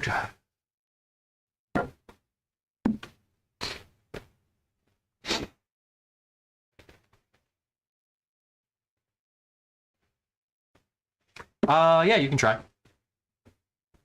Okay, I'll try. Okay. So in that moment, you cast it. It's within 1,000 feet of you. You should know exactly what it is, or where it is, but you can't find it.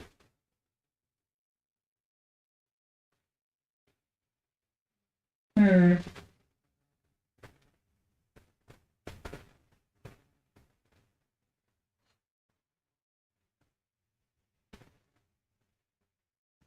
Okay.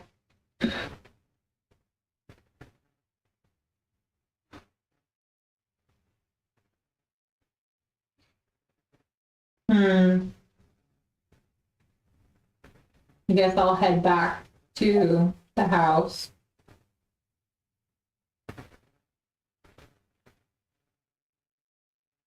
Okay. As you begin flying back, make another perception check for me, if you don't mind. 34, Tony. Wow. Okay. You can count the ants on the ground. Yeah. Tell you what, it's a good roll to get, though. So as you're flying back, you're like, all right, well, that was weird. Also, the fact that you weren't able to locate him is odd to say the least. Using magic like that, unless somebody is enshrouded themselves or can change the very nature of the thing you're looking for, that's not normal, to say the least. But as you begin flying back, almost like a little defeated, to some degree, you see what looks like a kind of like a one of those strands that they had in like World War II, where it's like a like Morse code kind of strand of paper that's been typed out kind of thing. But you see one sitting on the ground that is almost like this kind of like little ribbon just sitting there. It's almost emitting this tiny glow. It's remarkable nobody's found it, but your eyes are really on it right now. Okay, I'll go get it. Okay. As you find this ribbon, you can, you retrieve it, and it's what looks like this tiny bit of glowing paper. Just like a printed out ribbon of paper. And yeah, it seems unusual. It almost like kind of beckons you to cast a spell on it. A specific spell or just any spell? A specific spell. Let me check something real quick. Okay. You know what? Tell you what. Make an Arcana check. 13. 13. Okay. You haven't encountered any specific magic like this before that I can recall. You've heard of people being able to almost like create a magical strand of paper that has some sort of message encoded within it. Yeah. But you'd have to be able to read the encoding, which you have to do through a specific spell. Comprehend languages? Not quite that one. It's more like a thought bubble made physical.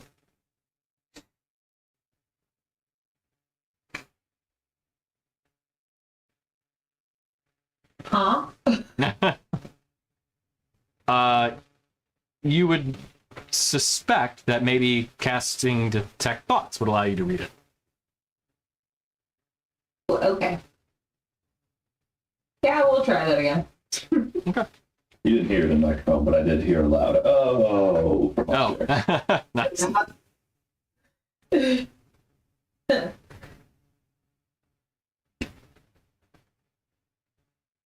So you cast Detect Thoughts? Oh. Yeah. Okay. Mm-hmm. So you do, and then you kind of try and piece together what this thought strand is effectively.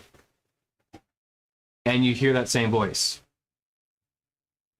I'm very disappointed in the fact that you would not allow me inside your home. And unfortunately, I meant to help you, but you refused. Maybe you'll find me again.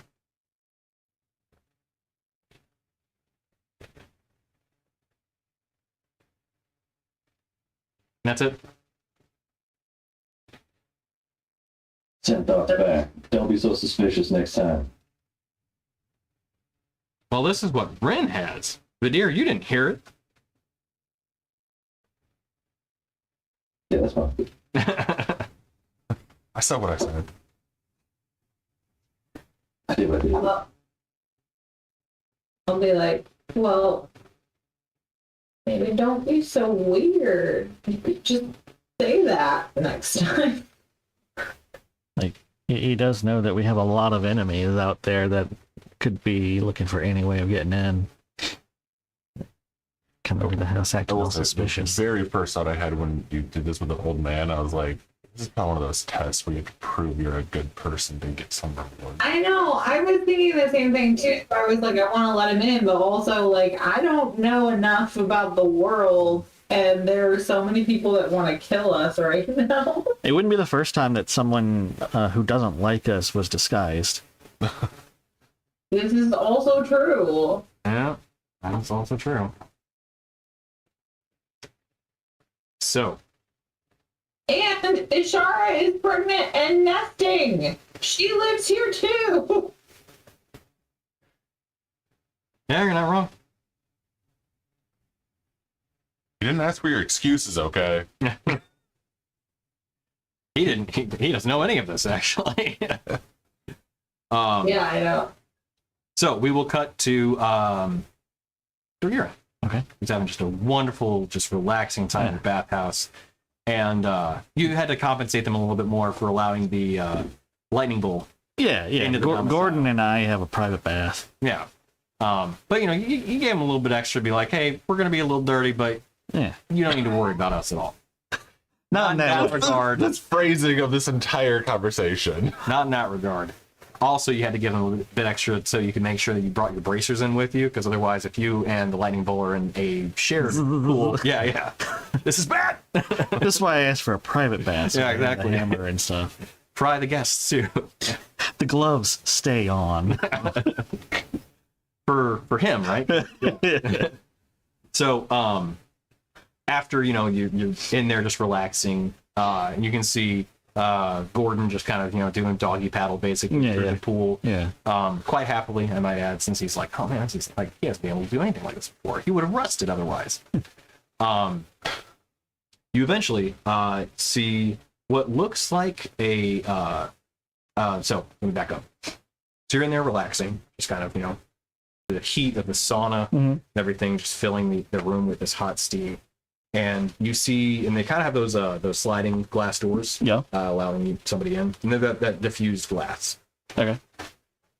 So you see a figure walking up, tall. We're talking probably like 8 feet. All right. Walking up to the glass before they stop dead center, and then they open up the doors. You see a woman who's wearing kind of like bathing garb. She has a kind of that like bathing skirt on. Her chest is wrapped. She has dark gray skin. Her hair shaved on the sides, and her she has a long blonde ponytail that goes down to braided. Okay. She walks up and asks, I heard that this room was a private occupation, but I'd like to join you, if that is okay. My name is Hillig. You got you got a, not to scare you off, but he discharges lightning. Oh, I see. So do you have like lightning immunity or something? Because that could be real bad. I can't say that I do, but I will try. There's like Gordon's off there doggy paddling, and it's like sparks shooting off of him. Yeah. That's a That's a real nasty discharge.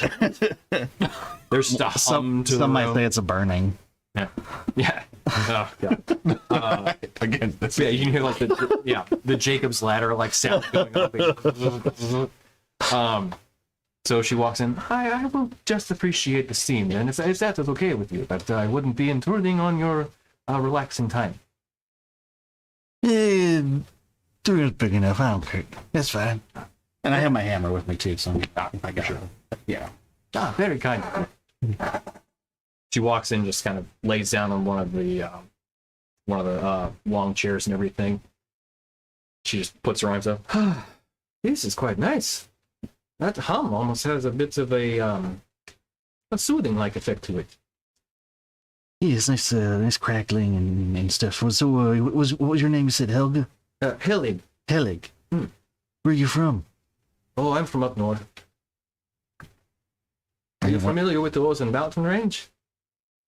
Am I? Yeah, the top mountain range on. Yeah. I didn't want to assume by the accent. Oh, that's okay. But yeah, me and my people, the Goliaths, were from up there.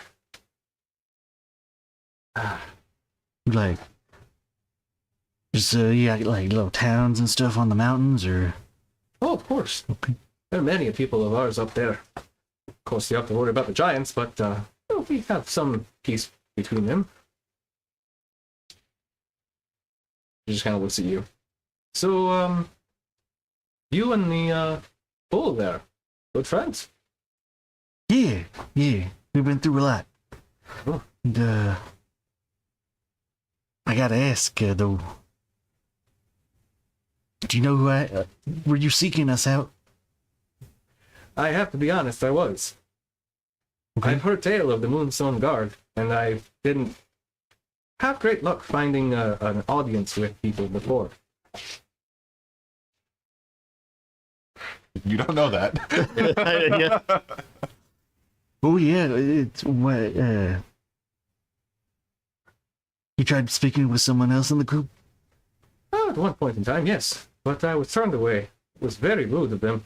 But I understand that certain people may be untrustworthy amongst your friends. Yeah, I mean you can't blame them for being cautious. Well, I don't know how long you're planning on being here, but I'd like to speak with you in a bit more private setting. Something hopefully within your home. Unfortunately, these public places, too many prying ears around here. As you look around, it's just you three in the room. I mean, it's pretty private right now. I wouldn't say exactly. I have no idea if somebody listening in other means. Well, I mean, in that case, they could also be listening in ways in our house. I mean, Really? I'd assume that the Moonstone Guard would have some sort of wards against that sort of prying ears and eyes. I mean, you try, but like, who knows what kind of things are out there? Powers beyond our comprehension. That's a fair point. You have a cleric among your group, yes? Yeah. I think we can do something with that then.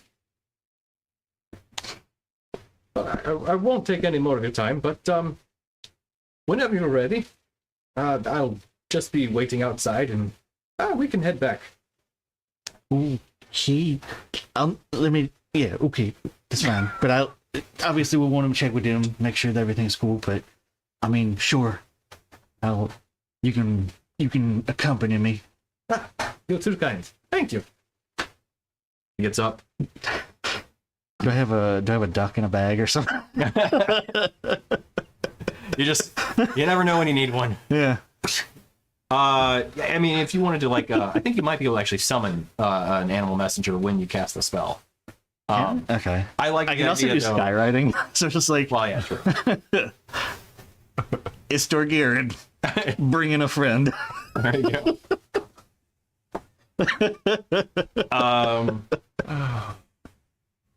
Jesus. Yeah, right. So then, Rainier, you would also see then, as you're on your day date, it's Dorgirin bringing a friend, written into the sky. Smoking, running in. I'm assuming you two are just having a very nice, afternoon lunch, catching up. Early lunch. I was gonna see if I could just pretend I didn't notice it, and I rolled a nat 20. Okay, there you go. Just that is some chaos. That who was he talking to? What? Smoking looks up. Oh, bring a friend. I don't even know that he has those kind of friends. Oh, too bad for him. Do you need to go? Do I?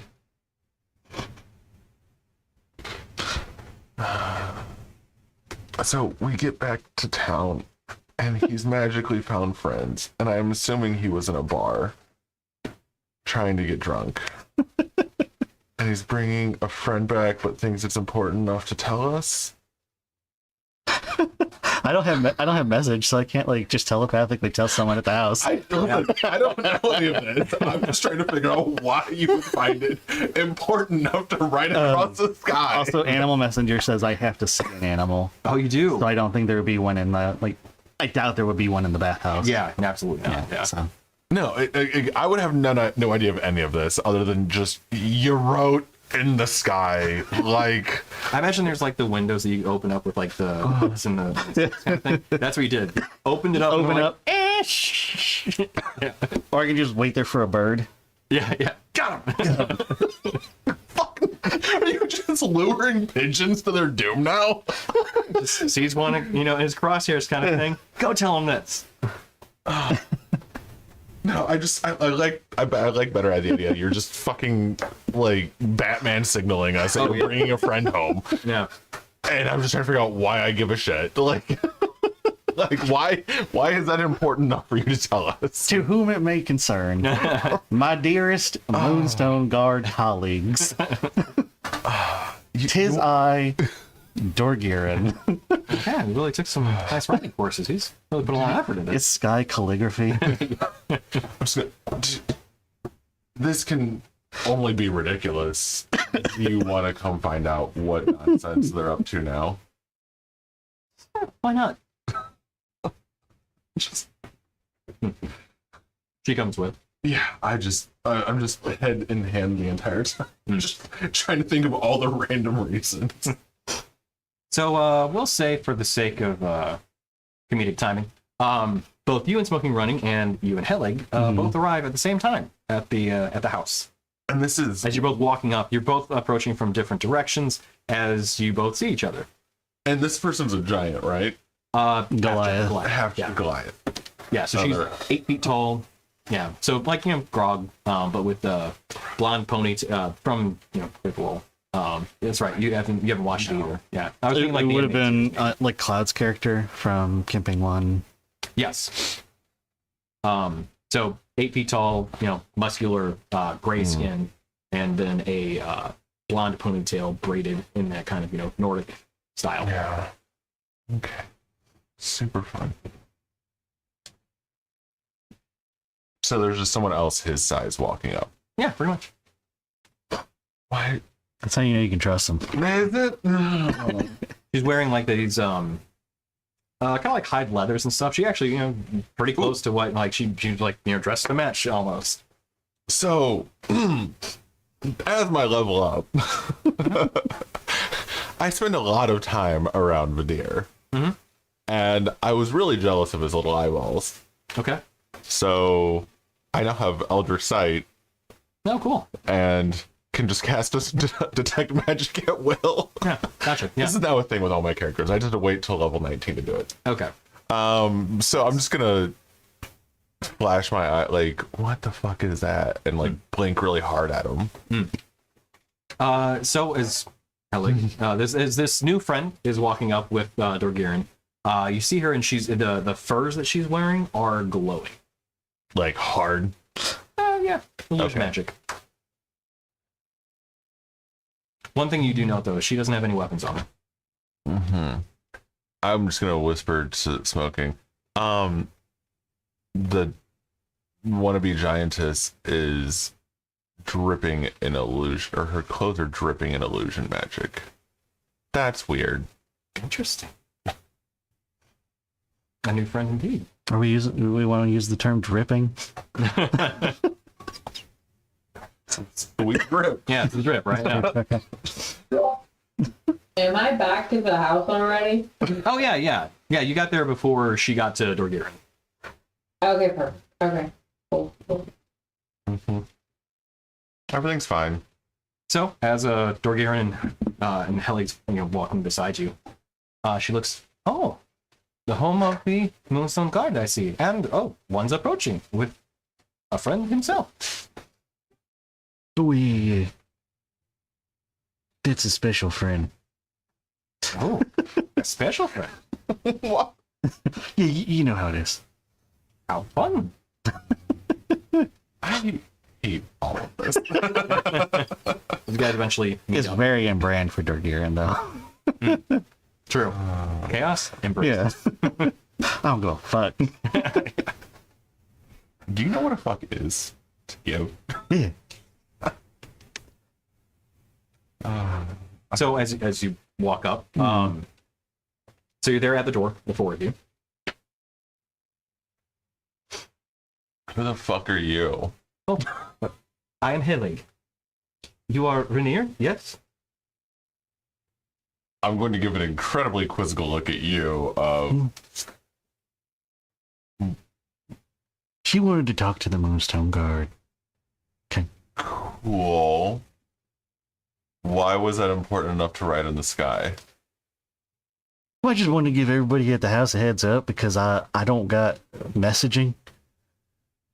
And I don't keep ducks in bags on me. You see, we're kind of like both, like the two, so Smoking Running and Helig both turn to look at you with like a, what?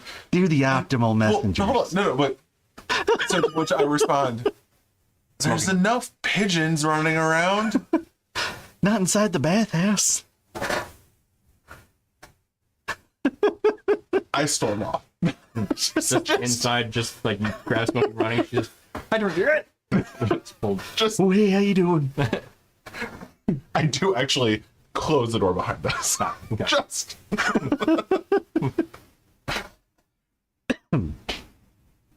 So then M and I'm sorry, Ren and Deer, I'd say, given Rainier's got some muscle on him, you hear a heavy door slam even through the walls that you're kind of working in downstairs. So you two are out front. Oh, boiler room. Oh, that was weird. Anyways, open the door. We're going to forget how doors work again? We don't have doors in the desert. what? Why does Dorgiran have a giant friend that is coming to the house? You're just gonna calls down. Yes. Do their clothes glow? You don't know that I have detect magic. I don't know. Maybe they glow some other way. So I you assumed you investigated at some point. Yeah, I opened the door first. I let Gordon in first. oh, of course, yeah. Yeah. And then I'll let Helig in. Okay. And then I'll follow. She walks in. Thank you. Mhm. She walks in. She kind of looks around. Very nice domicile. Is your cleric friend home too, Daruk? Well, we gotta see. I don't know if he had any errands he needed to run today. Well, we'll say he didn't. Just keeping the consistency going. Okay. He's sleeping. Yeah. You wake him up and she asks,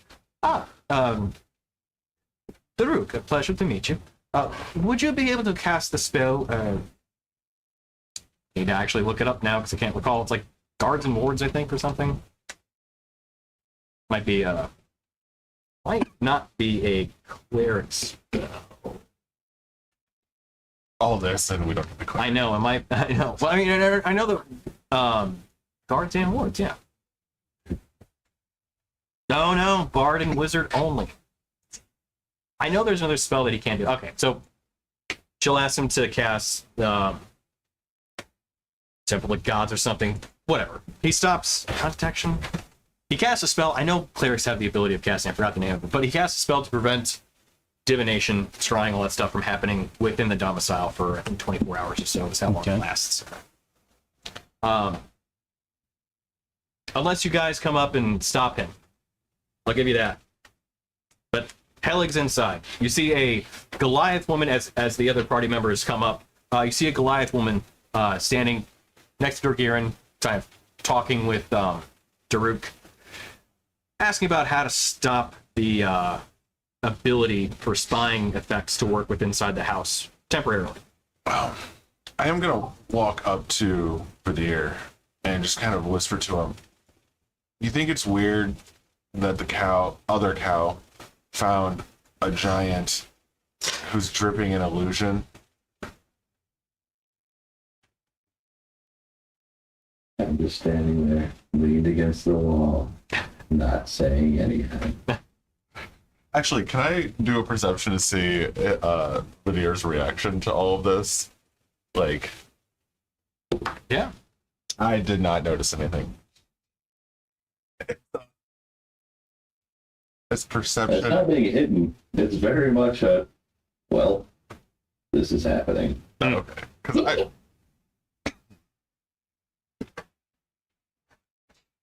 Em, did you say something? I laughed. Oh, okay.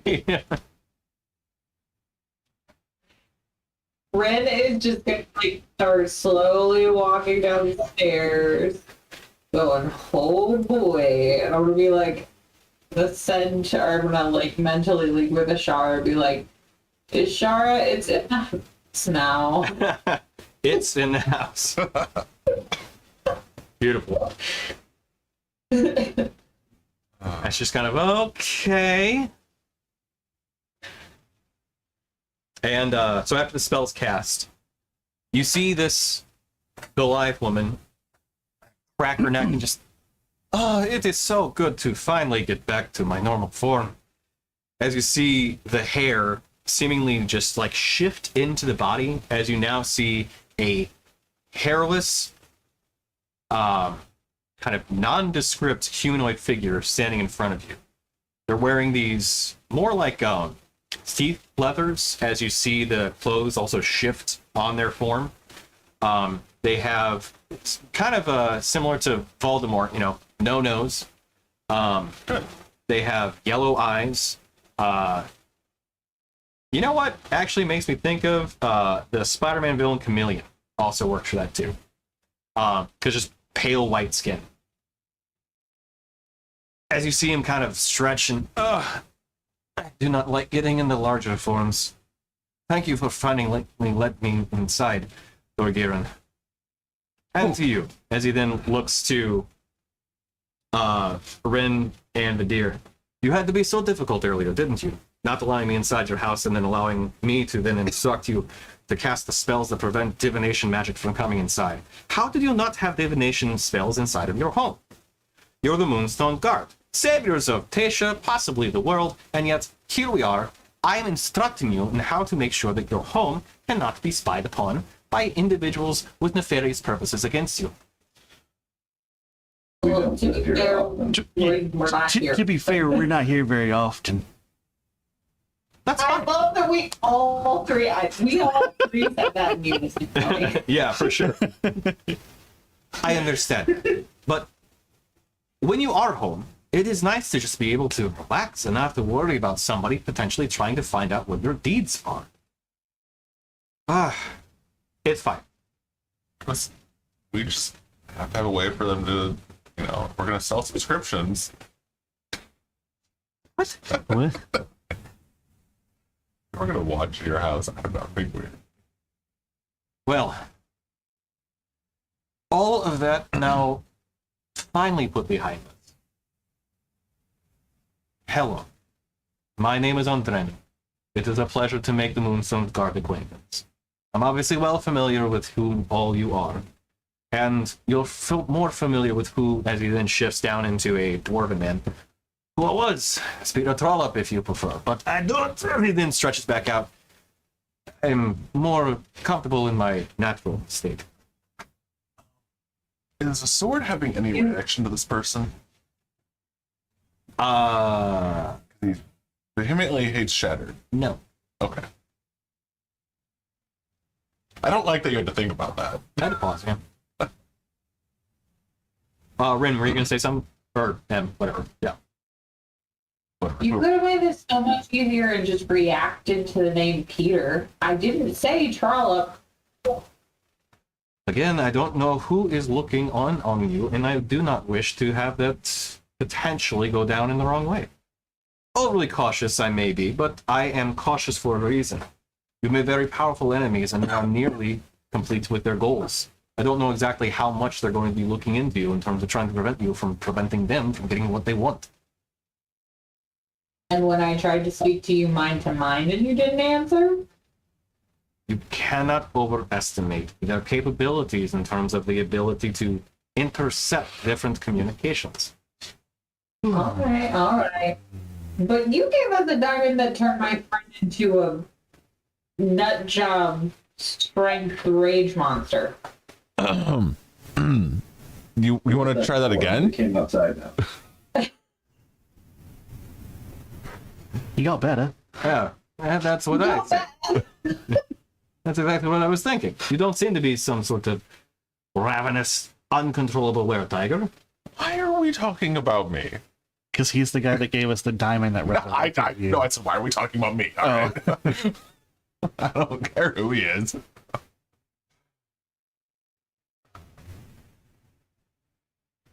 So, my name is Andren. No. I'm a former member of the Wretched Council, as I'm sure you're well acquainted with them now at this point, having slain some of them no less too, which I give you full commendations for. But what was his name? Andrenu. A-N apostrophe D-R-E-N-U. Hey. Yep. Andren?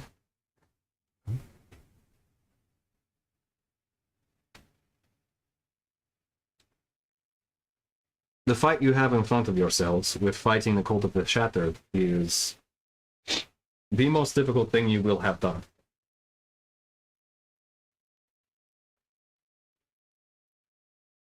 My colleagues, we'll say, had a vested interest in making sure that the cult's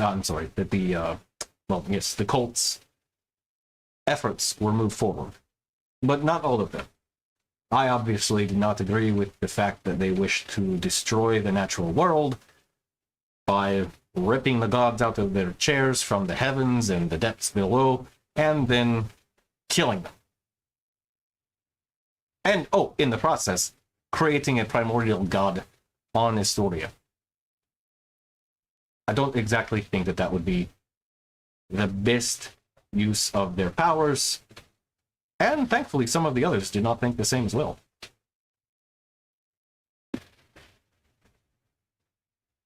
But while I am, we'll say, a gifted individual, I have been able to use my position to get close to the cult and find out where they are, how they're operating, and other intel on what they're exactly going to do. And that is why I come to you all. I thought you were dead, to be honest. You were gone for months. And I thought that meant the Moonstone Guard had fell in one of their adventures. I gave up on trying to find you, and then was trying to find some other means of achieving the ends of ending the Cult of the Shattered, only to find out that you returned. You were gone somewhere. Never found out the results of that. But when I heard that the Moonstone Guard had been dealing with some sort of infiltration of the church within Metropolis, I knew that you would definitely return. So I found my way back, and then eventually made my way back to Nictal, waited for your return, only to find that you were going to be gone for another few weeks, if not a month. But my patience has paid off, and I was able to get a little bit of intel while I was traveling back and forth between, we'll say, certain nasty areas within the continent. I don't think anywhere is worse than the Isle of Shadow. Well, I'm sure. I wanted to find you then, but unfortunately I will not go back to that place. Go back? Well, sorry. I haven't been there personally, but my predecessors have. And I have their memories. It's kind of mental that we all assume whenever we take a seat within the Cult of the Shadow. I'm sorry, I misspoke. Within the Wretched Council. You totally misspoke? I totally misspoke. Okay. Within the Wretched Council. When we assume the mantle of our seat, effectively, within the council, we get the memories of our predecessors. In turn, we also give up the memories that we have within our life, so it's a bit of a pity.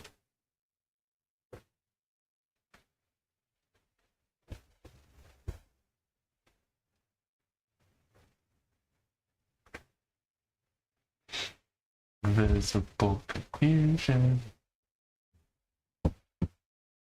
So do you have questions? So you get the memories of the people who held the seat before you, but you give up the memories that you held in your life before taking the seat? Oh, and any that we continue to have. It is you give up all memories that you will cover over the course of your life until you eventually die. If you die. But then those memories are given to the person who takes over the seat? Correct. I assume. That's weird. Well, it's a way of maintaining the goals of the council. But how do you remember anything if you're making a to-do list, right? Like, say it's a grocery list and you don't write it down, you're just in your head. You can't, they're gone? You don't remember what was on your list? I don't understand. You're saying you don't make any new memories in your current form. Oh, no. No, of course. I have new memories all the time. When I die, my memories will effectively float off and eventually return, not return, inhabit the seat that I occupy. Mm-hmm. Well, mine won't, since I've absconded from my duties.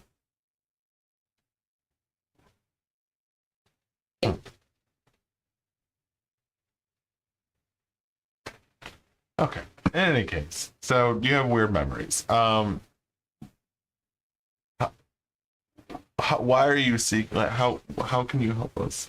Well, I told you. I have seen what the cult is doing.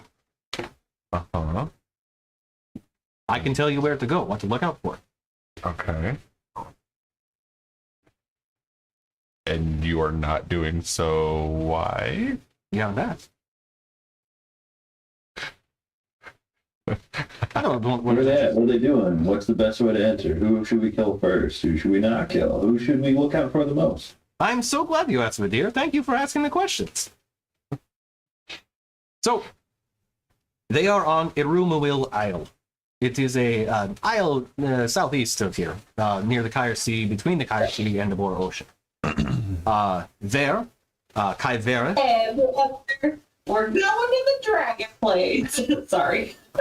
Do you just interject with that, like for real? Yeah. Perfect. As he looks, I would not be so happy about going towards that island because of just that. There is a big dragon there. Kaivera, I'm assuming you've probably heard of him at this point. Yeah, figured he was hanging out somewhere. Yes.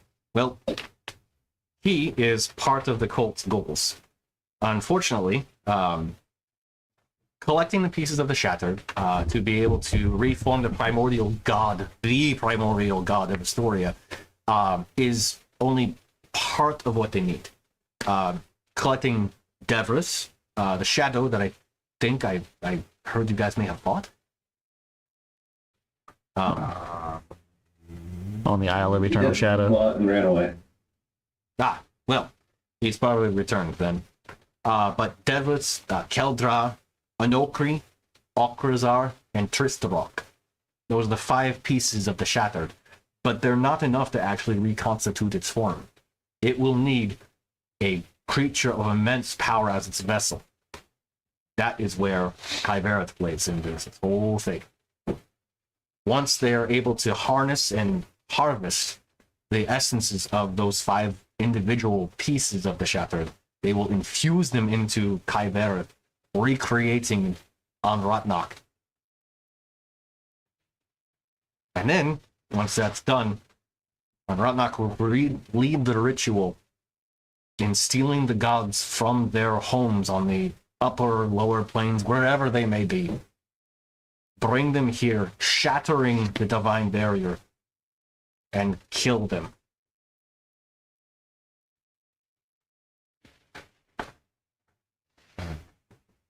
Kybereth also,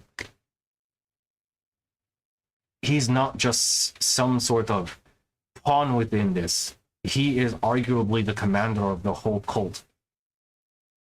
His fervor in finding these pieces, in constructing this whole immense plan, it is not just someone who seeks power, but someone who seemingly was spurned directly by the gods. The anger and rage that he speaks about them, this is not just some individual who wants to try to become something. It is a means to an end. The end.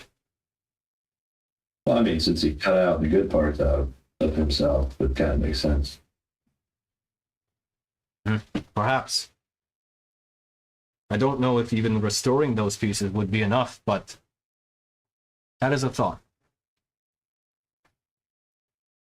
But I can tell you some of the other pieces that you've asked about. That is ultimately where their plan is. Within Irumaville Isle, there is an ancient citadel at the dead center of the island. There's a giant kind of caldera that was formed there. It was a haven at one point for something. A giant divine barrier or magical one of some variety was placed over the island, but apparently Kybereth was the one to destroy it and break through it. What it found, I don't know. Those have been lost to either time or secrecy that even I could not, unfortunately, find out the details to. But once inside, they immediately began getting to work on whatever the machinations were in terms of getting this citadel turned into their central place of operations.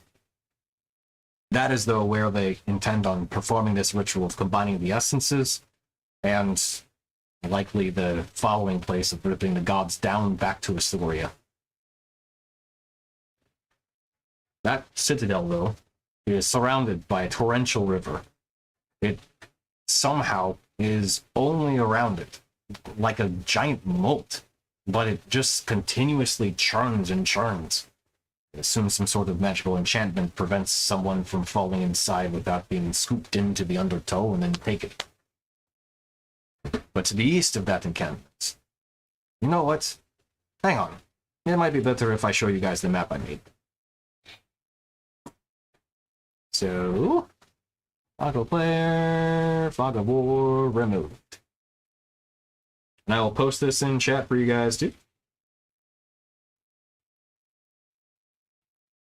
Or not chat, but you know. Where is that map that I put down? Maps. Regional. Going to Historian Maps and boop.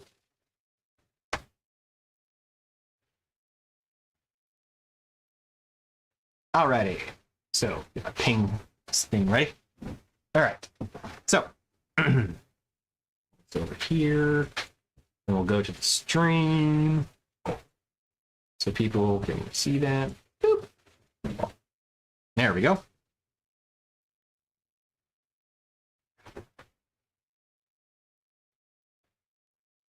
All right. So, as he says, so he points out. So the ancient citadel is the center of the island, right there. The giant river that runs around it, you can clearly see around here. To the east is a large encampment of what effectively will be low to mid-level cultists. They're effectively the foot soldiers and grunts with their commanders that take up these camps. They have all manner of different creatures supplementing their ranks, siege beasts, monstrous humanoids, and other creatures that they've been able to assemble into their ranks that are meant to be able to likely cause some sort of issue with, well, I assume Tasha. To the south, oh wait, sorry. To the west is some sort of ancient temple. I was not actually allowed to get inside that area. This was some sort of place of either divine worship at one point, but it looked like it was either being kept shut or possibly just kept from people from accessing it. I assume this may be part of the issue with Kyvera's anger towards the gods. To the south are the crystalline fields, and farther south of them there is a tunnel that will allow you to access the island's interior portion. You can get to that through the Baruti jungle to the south as well, further south. But the crystal fields, I don't exactly know how they were able to achieve this, but sewn into the crops themselves, the cultists seemingly figured out how to grow storing clusters from plants, and in some cases from the very earth itself. This, unfortunately, has given them an immense amount of resources. To what end, I don't exactly know, but the amount of storing that they have is the largest consolidated piece of some sort of arcane material that I've ever seen.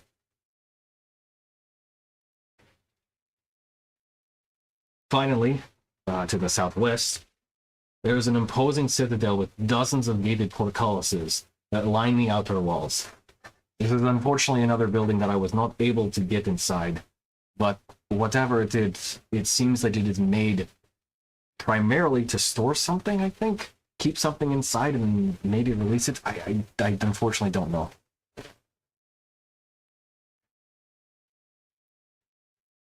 But that is what lies for you at the center of this island. There are also some other pieces, small clusters of forested areas that you may be able to find some refuge in if you need to fall back to a point on the north side and on the east, but they are not something I would count on. Do you have the full world map so we can kind of see where this is in relation? I don't know if I have it open still or not. There should be a full world map saved within the oh, you have like a list of maps and maps and more. There it is. Okay. The world map should be the first one. It is the first one.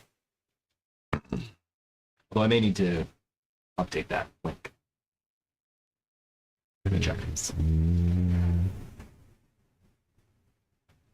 No, that's a good one.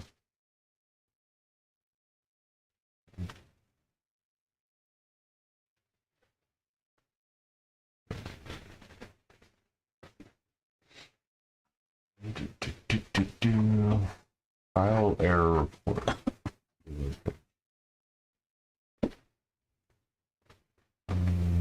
No. Something has gone wrong, and okay, I can just close it. It works. Cool. Oh, so it's the one down south there. Yep, southeast of the main capital. Oh, so we need to leave from Ortharm.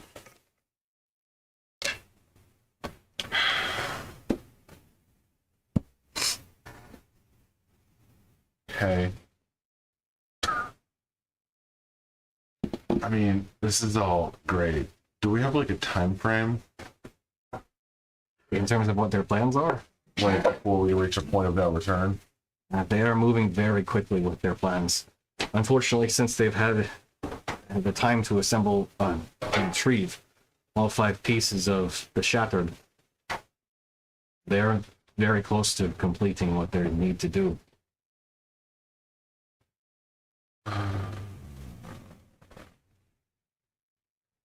So, what's the best way to get there? boat or swimming, I assume. I wouldn't want that for you, though. Thanks. Flying, maybe?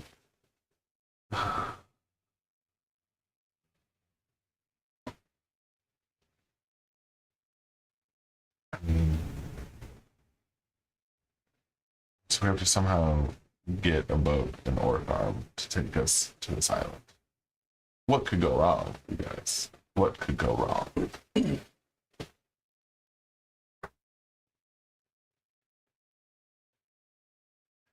Why not to get up? I was like, are you guys? Alright. We don't have a way to port to orc arm. We have a way to port to the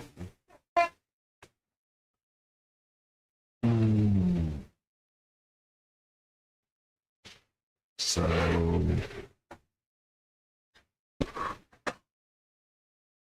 is that it? We just pack a bag and dip out and save the world? God, that sounds cheesy, doesn't it?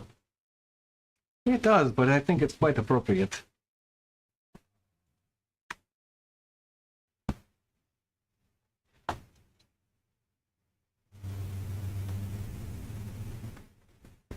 Sounds straightforward. All right, let's go.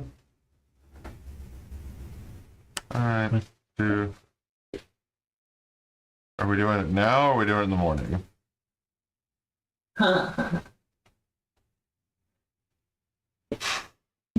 What? I don't know what that means.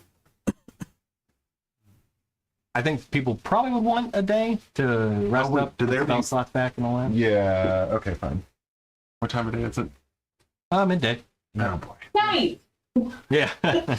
Not quite. Hey, it rhymed. That's why I said it. So, this is our last day here. Alright, bye. See you in the morning. Oh, yeah, you leave smoking running just like, I'll take that as my Q2. Oh, no, I mean, I'd be like, alright, bye. They're just like ushering her out. 2 on Drenu?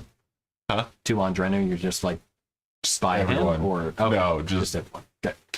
I Gotcha. mean, at this point, it's almost like comedic. Like, this is what we're doing. Alright, cool. We're just gonna leave in the morning to go halfway across the continent to fight the diabolical syndicate that is trying to end everything as we know it. Ah, it's a Tuesday. Yeah. Have fun storming the castle. The Princess Bride. Oh. We're making up. We'll be mostly dead. Rats of unusual size. I don't As think we're they walking exist. away, you hear me go, anyway, so I died again. Yeah, smoking. What? Oh, you know, trapped in a pocket dimension because Daruk decided to banish me. It's fine. What? All right. It turns around to go chase Daruk, and I'm just dragging her out. What did you do to get banished? I had another woman inside me. No comment, right? What? It's constantly, what? All right. Well, you have requests before you guys. Anything else you want to cover before we call it for the night? And then get into the next week? I mean, just did it last time, so I doubt there's any way to really upgrade anything before we go. Pretty much. Okay.